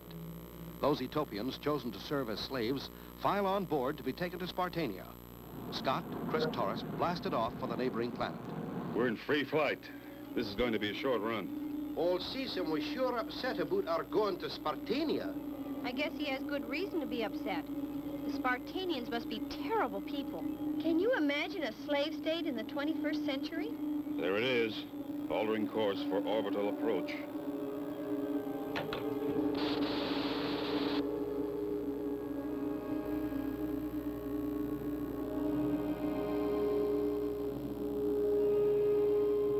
Guess I better radio in for landing instructions. Spartan Control, this is the Starduster from the United Planets Outer Galaxy, requesting permission to land. I wonder if they'll let us. Starduster, this is Spartan Control. Permission denied. You have no official business here. On the contrary, this is an official visit. We represent the Interplanetary Space Council. We do not recognize your space council. We are masters of our own affairs. Strongly suggest you turn back.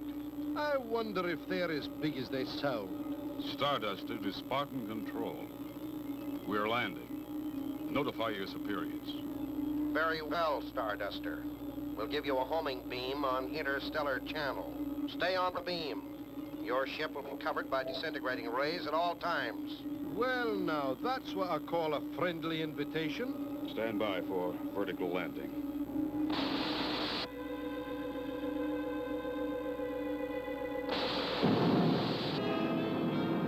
Extend landing legs.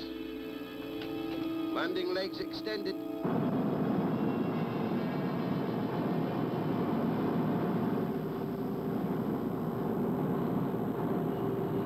So far, so good. Crystal, you stay aboard. We'll keep our intercom open to the Starduster's frequency. If we get in trouble, you'll know it. And contact the Space Force for help. Right, Scott. Skipper, here comes a surface craft. Let's go out and meet it. No driver. Must be remote control.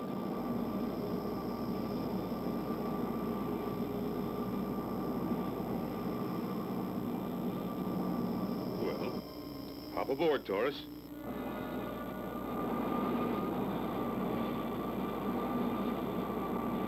The invaders will please follow the blinker guides to the conference room. Invaders? That must mean us, Skipper. I suppose it does, Taurus. Let's go. Well, here we are. What a place to throw a ball. These are the terrible Spartanians? I was expecting men.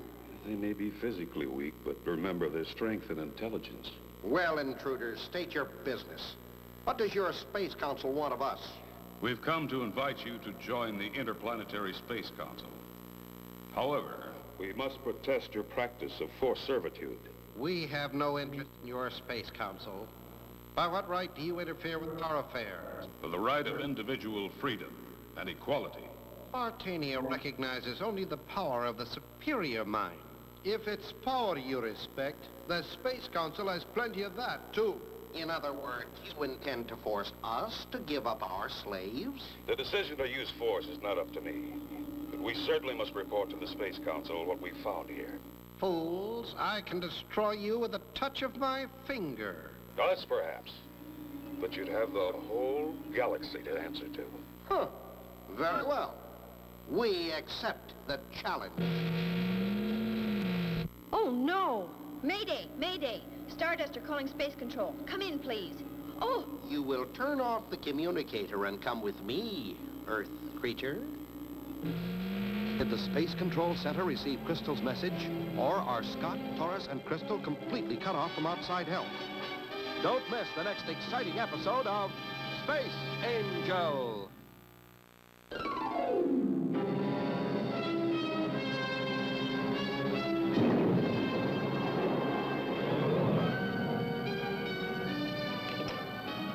Blast off for another exciting adventure in outer space with Scott McCloud, Space Angel, in the story of The Slave World. Last time, Scott, Crystal, and Taurus landed on the planet Spartania. Leaving Crystal aboard the Starduster, Scott and Taurus went to find the ruler. Scott protested the Spartanian practice of slavery against the planet Utopia. As they were about to leave, the ruler paralyzed Scott and Taurus with a ray beam. Crystal, aboard the Starduster, sent an emergency call, but she was captured before the call was completed. I suppose I have no choice, little man, since you have a weapon and I am defenseless. Precisely. And it is my intention that you remain defenseless. Now let's join your friends. Yes, Chief, I'm sure it was the Starduster. She said Mayday twice, then the emergency homing signal. Send a squadron from Pluto to investigate. Right, Chief. I think that should be enough. Skipper, I can't move. I can't either, Taurus. It was some kind of paralyzer ray. Just temporarily, so that you will see the hopelessness of your situation. The full power would have made you permanently immobile. We're not entirely without resources ourselves. Is that so? Can you turn your heads yet? We have the other member of your crew. She was trying to communicate with her people, Excellence. I suspected as much. We Spartanians are not easily fooled. Then what do you intend doing with this? With proper discipline, you might become good slaves. Toth, take them to their quarters. Did you get a message through to the Space Force, lass? I didn't have a chance, Taurus, but I switched on the emergency homing signal. And there's probably a squadron on the way out here now. Skipper, they won't know what to expect. They could fly right into a trap. Exactly. The Spartanians can activate those ray stations and wipe them out, along with the planet Utopia. Then we've got to get to a radio and warn them. But how? Scott McCloud. Scott McCloud. Seize them. What are you doing here? Never mind that. I've been thinking. You have been risking your lives to help free my people. That's our job, Cecil. I know. And I owe it to my people to help you if I can. Do you have a service craft we can use? Yes, I have. But how will you get out? I have no weapon. I think we can manage it. How about it, Taurus? Shouldn't be too difficult. Just stand back, Cecil. What's he going to do? They took all our weapons. Not all of them, Chris. We still have Taurus strength. What tremendous strength. Let's go. Do you have a fix on the Starduster signal yet? Triangulation fixes the Starduster in the area of the twin planets. Space Force 1 to Squadron. Our destination seems to be in the area of the twin planets. Stay tight and keep your eyes open.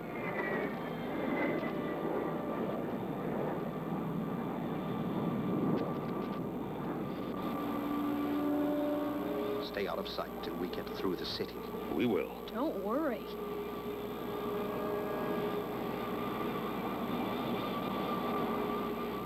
All clear. So far, so good. You know where our ship is, Season? Yes, I know. I will take you to it. Scott, we'll never get off the ground. Your surface rays will blast us if we attempt to take off. Not if we can knock out the ray stations before we blast off. First, we've got to find them. I know where all their installations are. Our people had to build them. That's great, Cecil. If you'll point them out to us, we'll do the rest. We are nearing your ship. Set down where there's cover.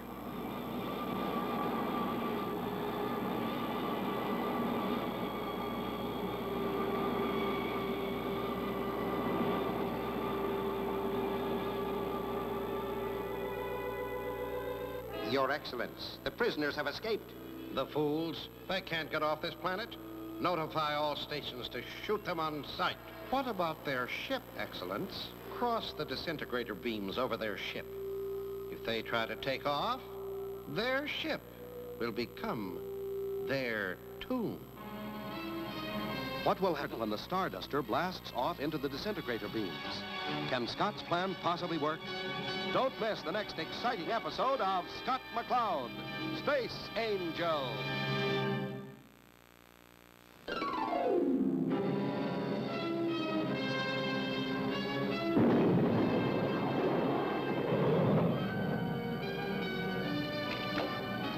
Blast off for another exciting adventure in outer space with Scott McCloud, Space Angel, in the story of The Slave World.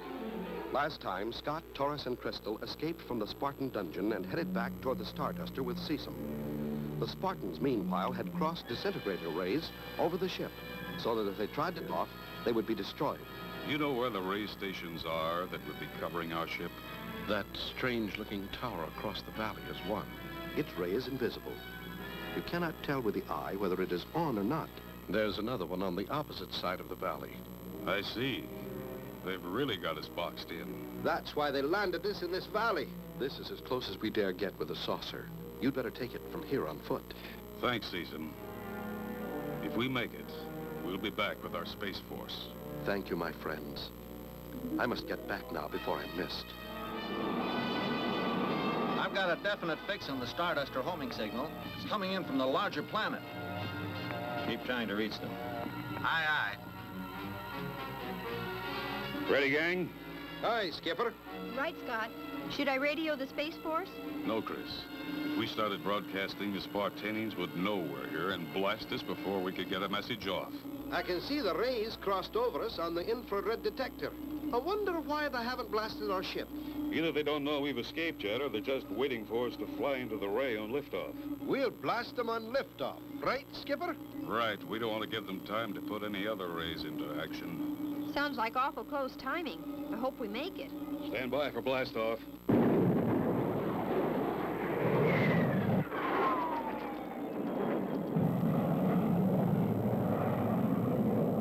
Hold her steady.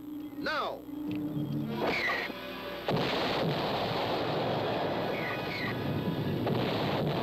Good shooting, Taurus.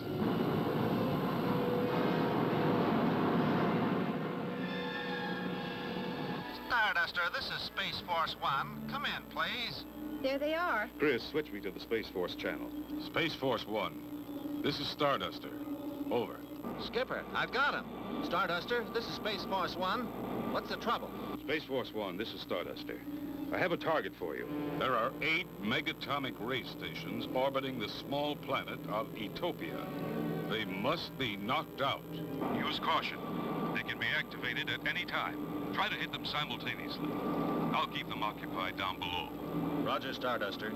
We'll be in your area in 2 space units. Here they come. Chris, stand by to launch the Space Star. I'm going below. Space Force 1 to all ships. Arm your rockets. Split and attack.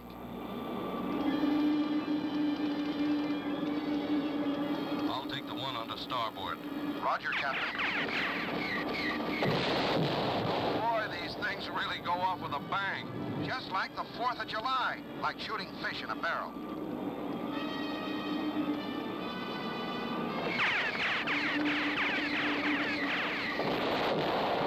Your Excellence, spacecraft are destroying our ray stations. Blast them with the surface rays.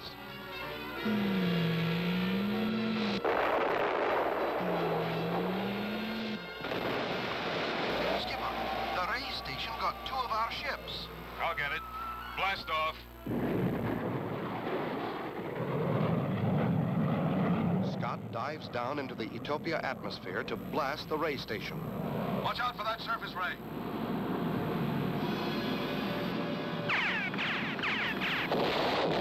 I got it, Taurus. Good work, Skipper.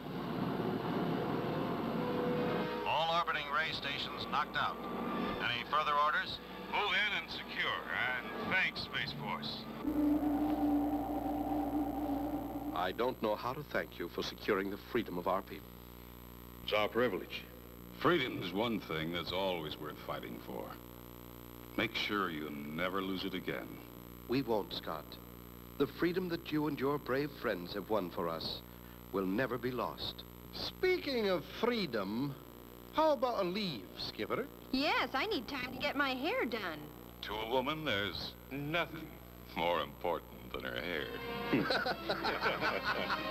And so ends the adventure of the Slave World. Don't miss the next exciting story of Space Angel.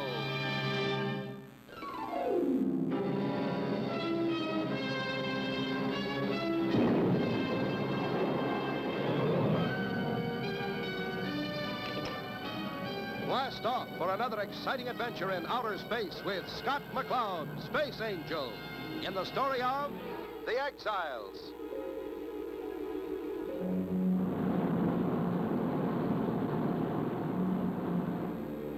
Prison ship from Hollenbeck. You can set your clocks by that, baby. Exiles on their way to the rock. Exiles? Scum of the solar system, Chris. The maximum security gangster elements from every planet in the galaxy. They give me the shivers. The rock is the most heavily guarded spot in the galaxy, Chris. Just the same, what if there's a big prison break? Well, they don't furnish them with spacesuits, you know. Relax, Captain, and your crew will not be harmed. All we want is your ship. You'll never get away with this, low guy. Are you trying to tell me I don't know my trade? I'm a professional, Captain. Commandeering your ship is a necessary step in our plan for liberating the Queen and your other guests on the rock. The Queen? She's your leader? But of course. You won't get away with this, low guy. Ah, Captain, but I will. You will see. But enough conversation. The Queen's expecting us. Take the captain below and release the prisoners.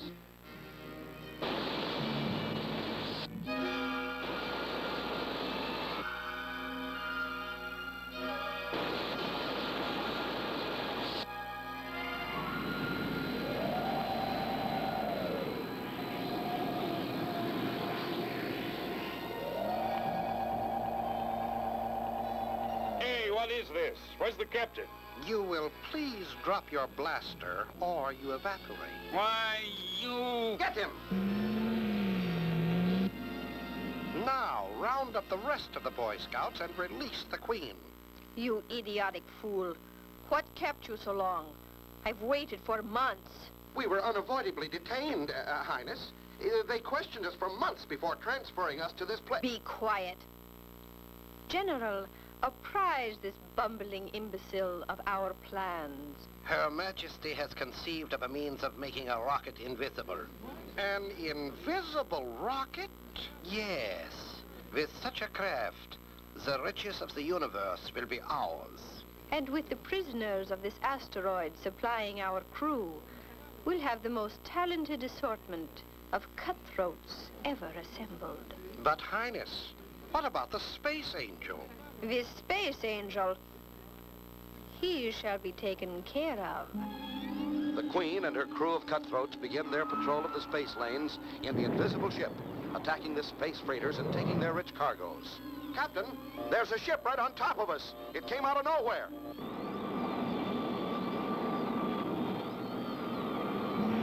Hey, what did we hit? Pressure loss in engine room, sir. What in blazes is happening?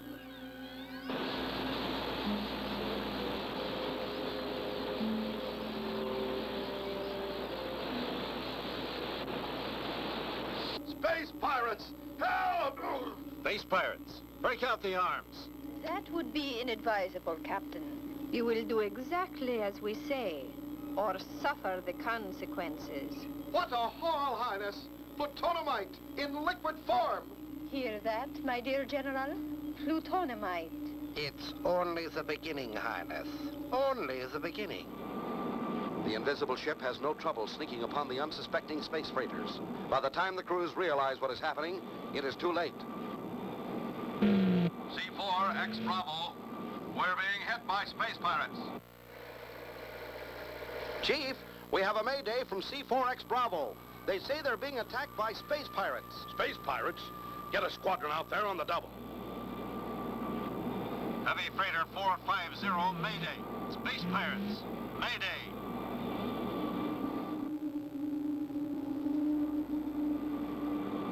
Tanker 100, space pirates, Mayday, Mayday. Space pirates? Not again.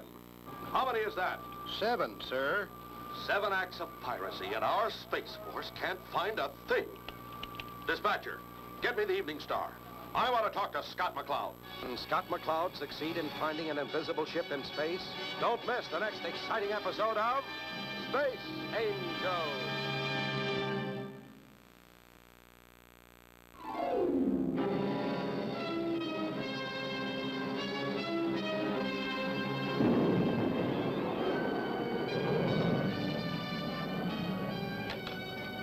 Blast off for another exciting adventure in outer space with Scott McCloud, Space Angel, in the story of The Exiles.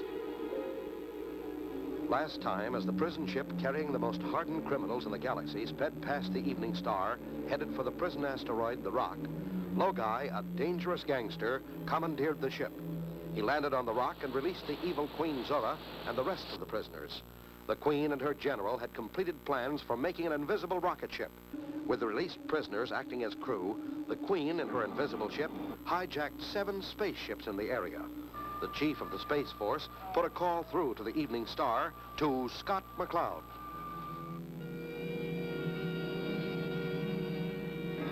I'll get to work on it right away, Chief. Any idea who's behind these attacks? No, Scott, no survivors. They take the cargo and crew, then they seem to disappear. And I mean disappear. That's a new wrinkle. We'll do our best, Chief. Out here. Good luck, Scott. Out here. Now, how can a 50-ton spaceship just up and disappear? It doesn't make sense. Crystal Miguel, when 5 of the best space pilots this side of Jupiter say they saw a spaceship disappear, I, for one, believe them. Obviously, some form of camouflage, but highly developed. Scott, look at this. Yes, Professor.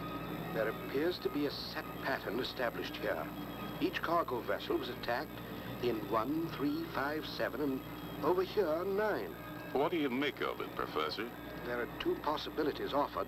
This mystery ship could be coming from either Uranus or the dead planet. Jumpin' Jehoshaphat. The Queen. I wonder if she's escaped. I doubt it, but it might be worth checking into, Crystal. Okay, Scott. I'll check with security. Mayday! Mayday! We're being attacked! Vector 6, Section 2. Mayday! We're being attacked! Vector 6, Section 2. Vector 6, Section 2. Ah, here we are. Oh, that's a far jump from the last strike, Scott. This attack is taking place near the end of our galaxy. Those space pirates really move around. Professor, notify the Chief. Crystal, you and Taurus prepare the Starduster for blastoff. I think it's time the Space Angel took a hand in this. Mayday! Mayday! We are being attacked in Vector 6, Section 2. Mayday! Enough. That should get the Space Angel and the bungling Space Force out of the way. Very clever, Highness. Very clever. I congratulate you. We've located that cargo fleet, Highness. 4 tugs fully loaded with beryllium peroxide. Enough fuel to last us for years. Shall I alert the crew? At once. While the Space Angel is off on his wild goose chase, we strike.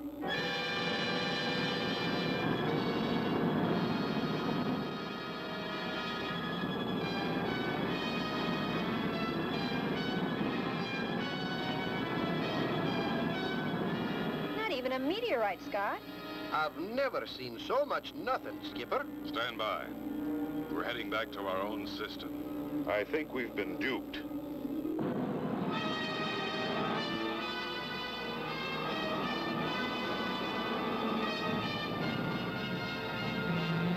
Shoot, you fools. Can't you see we're being attacked? And what, Captain, and what? Space pirates! Space pirates! Scott heads back toward the vicinity of the previous attacks. Scott, look! It's them, all right. Stand by. Get set for attack. Aye, Skipper.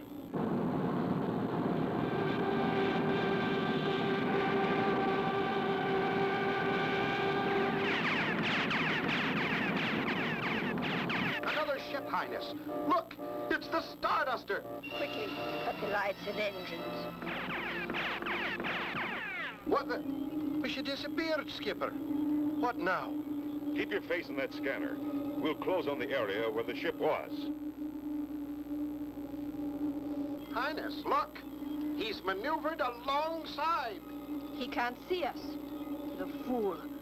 He's blundered into a position where we can blast him into infinity. Ready all guns. Can the Starduster withstand a direct hit from the invisible spacecraft? Don't miss the next exciting episode of Space Angel.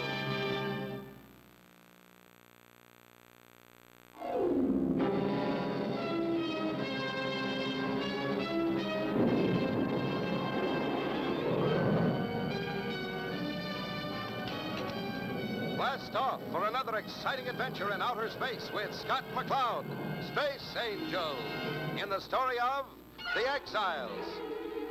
Last time, Queen Zora and her henchmen escaped from the prison asteroid and in the invisible rocket ship attacked 7 spacecraft, leaving no trace. As Scott, Crystal, and Taurus and the Starduster were returning to the base after answering a false call for help, which the Queen had broadcast, they came upon space pirates attacking a cargo ship. As they came closer, the spacecraft disappeared before their eyes. Scott unknowingly brought the Starduster alongside the invisible ship, and the Queen made ready to blast him from space. To jump in Jehoshaphat. Scott! Hang on, we're okay. The Starduster's still there. That's impossible. Highness, we hit it with everything we have. That craft is impervious to heat ray. We're drifting out of range from the recoil of our salvo. Continue the drift until they depart. Then return to the base. Should we meet again, my armor-plated friend, be prepared for disintegrators. Just let those sneaking bushwhacking Bluebeard types try it again and I'll powder them. Give it up, Taurus. Give it up! They know their heat rays can't hurt us now. It'd be suicide for them to give their position away with another try. Stand by. We'll pick up the tug survivors and head in.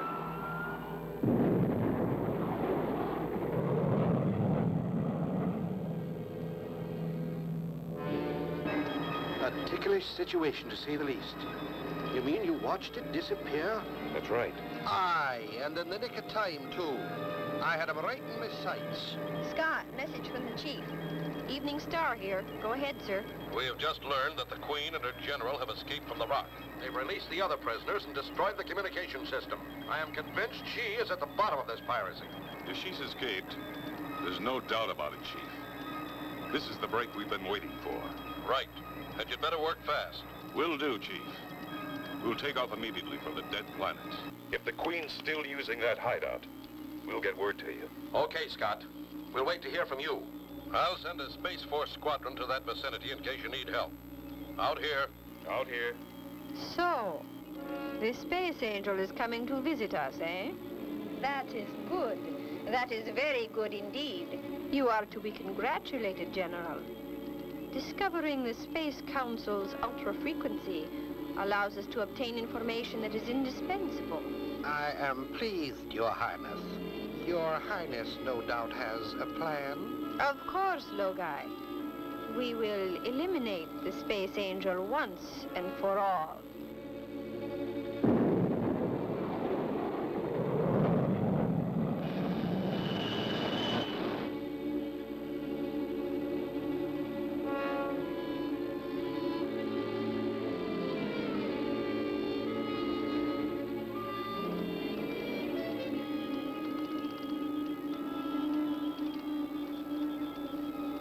Prepare orbital pattern.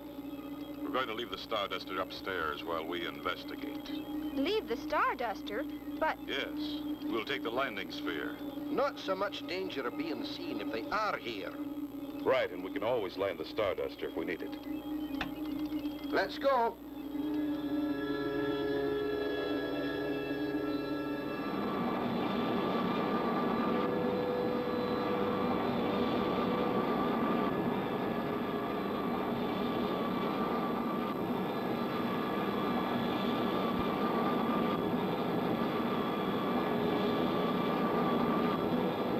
So far, so good.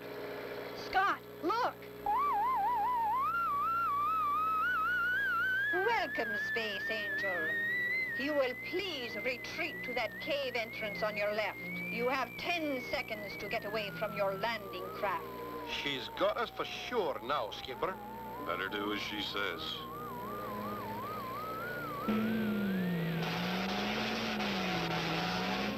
Oh, no! Our sphere! What now? What will happen when Scott and Taurus are taken before the Evil Queen?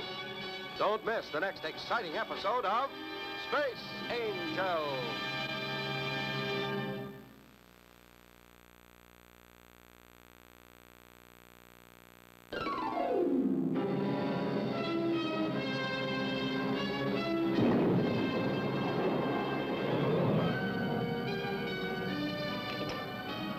Blast off for another exciting adventure in outer space with Scott McCloud, Space Angel, in the story of The Exiles.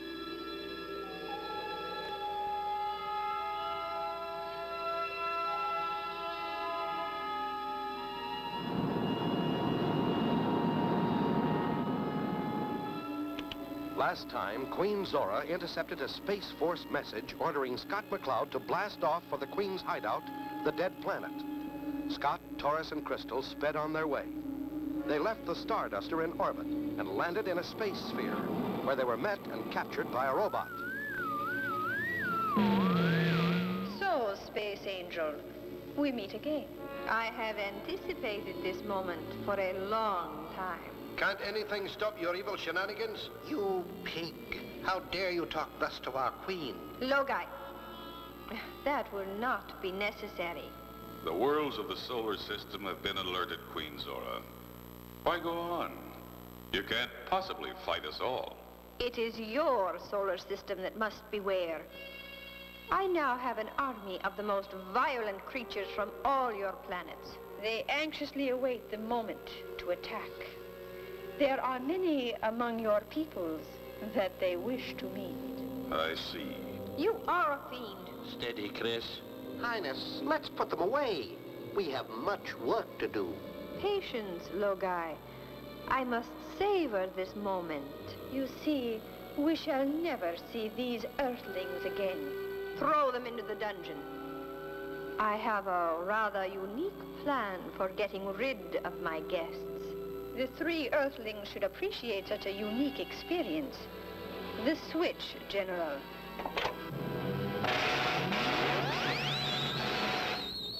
Very good. Beautiful.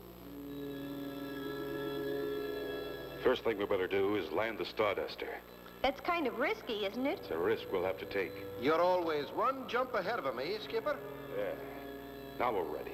Chris, you and Taurus watch for the guard. Coast clear, Skipper. Go ahead.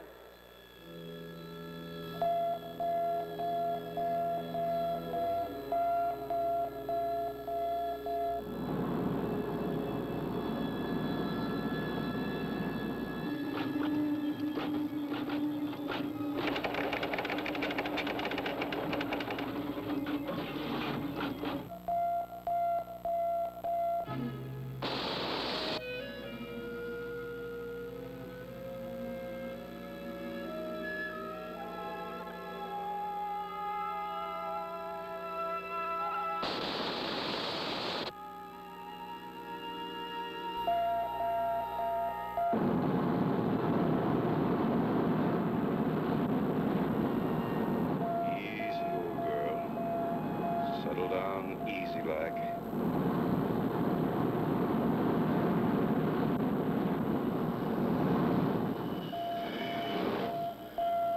I'm glad that's over. Good work, Skipper. I sure hope no one saw it land. Don't think they did. Or they'd have blasted it. Just let me at those bars. I'm afraid those bars are too big, Taurus, even for you. I'll use the hydrotorch.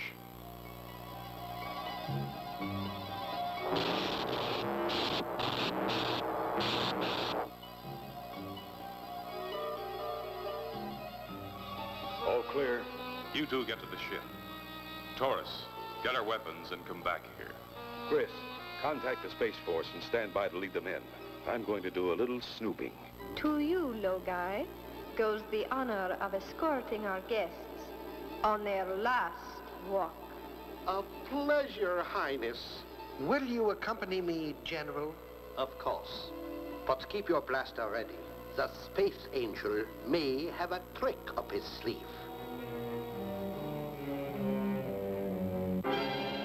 Can Scott stop the Evil Queen's plans for them?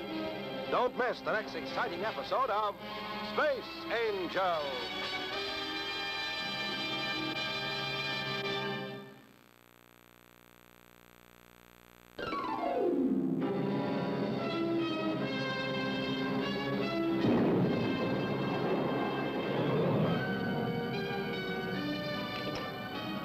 Blast off for another exciting adventure in outer space with Scott McCloud, Space Angel, in the story of The Exiles.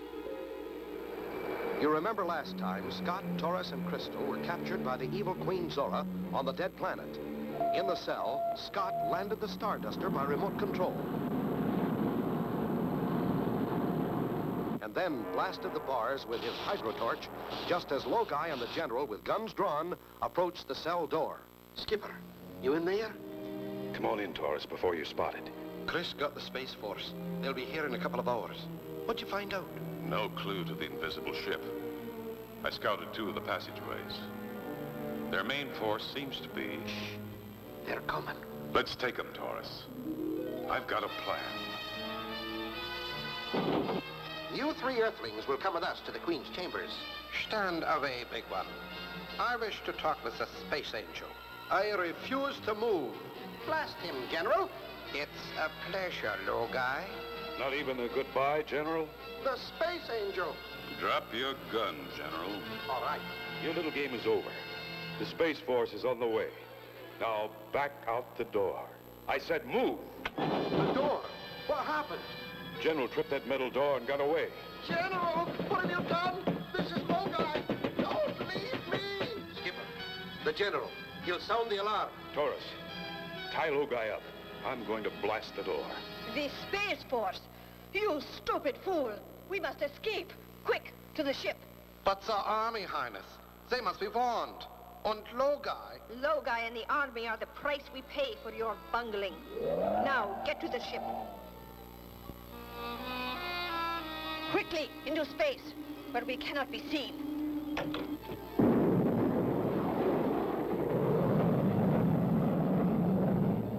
They're getting away.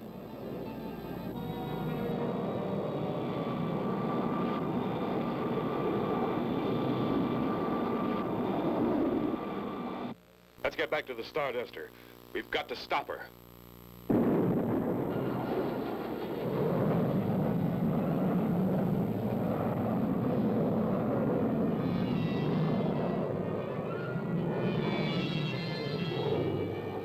Anything, Taurus? Not a thing, Skipper. They're probably there, but we can't see them. Now we'll never catch them. Search for the afterburner flame, Taurus. Aye, Skipper. What about the squadron from GHQ? How soon will they hit this sector, Chris? They gave me an ETA of 15 space units, Scott. When they arrive, we can make a triangulation check. It's an ambush. Give me a fix, Taurus. Stand by, Skipper. Those were disintegrator blasts. I hope our four-field deflectors hold. No luck, Skipper. They're not a boot to give away their position. They could be any place out here.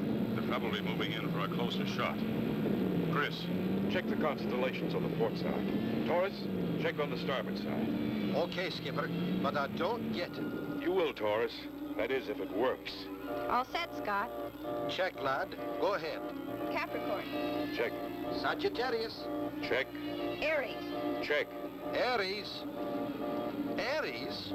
But that's in her sector, too. That's it, you old bull.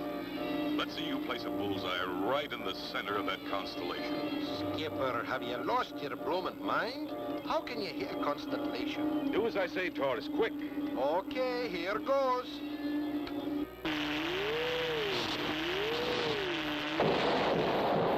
Jumping Great Danes! Good heavens! Scott, how did you know?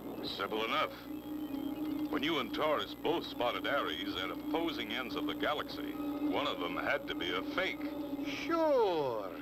The Queen ship must have been composed of mercury quartz. The kind used in trick mirrors.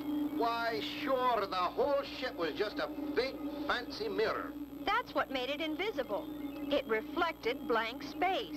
Exactly. Chris, contact Space Force and tell them to pick up survivors. If there are any. And add, mission accomplished. And so ends the story of The Exiles.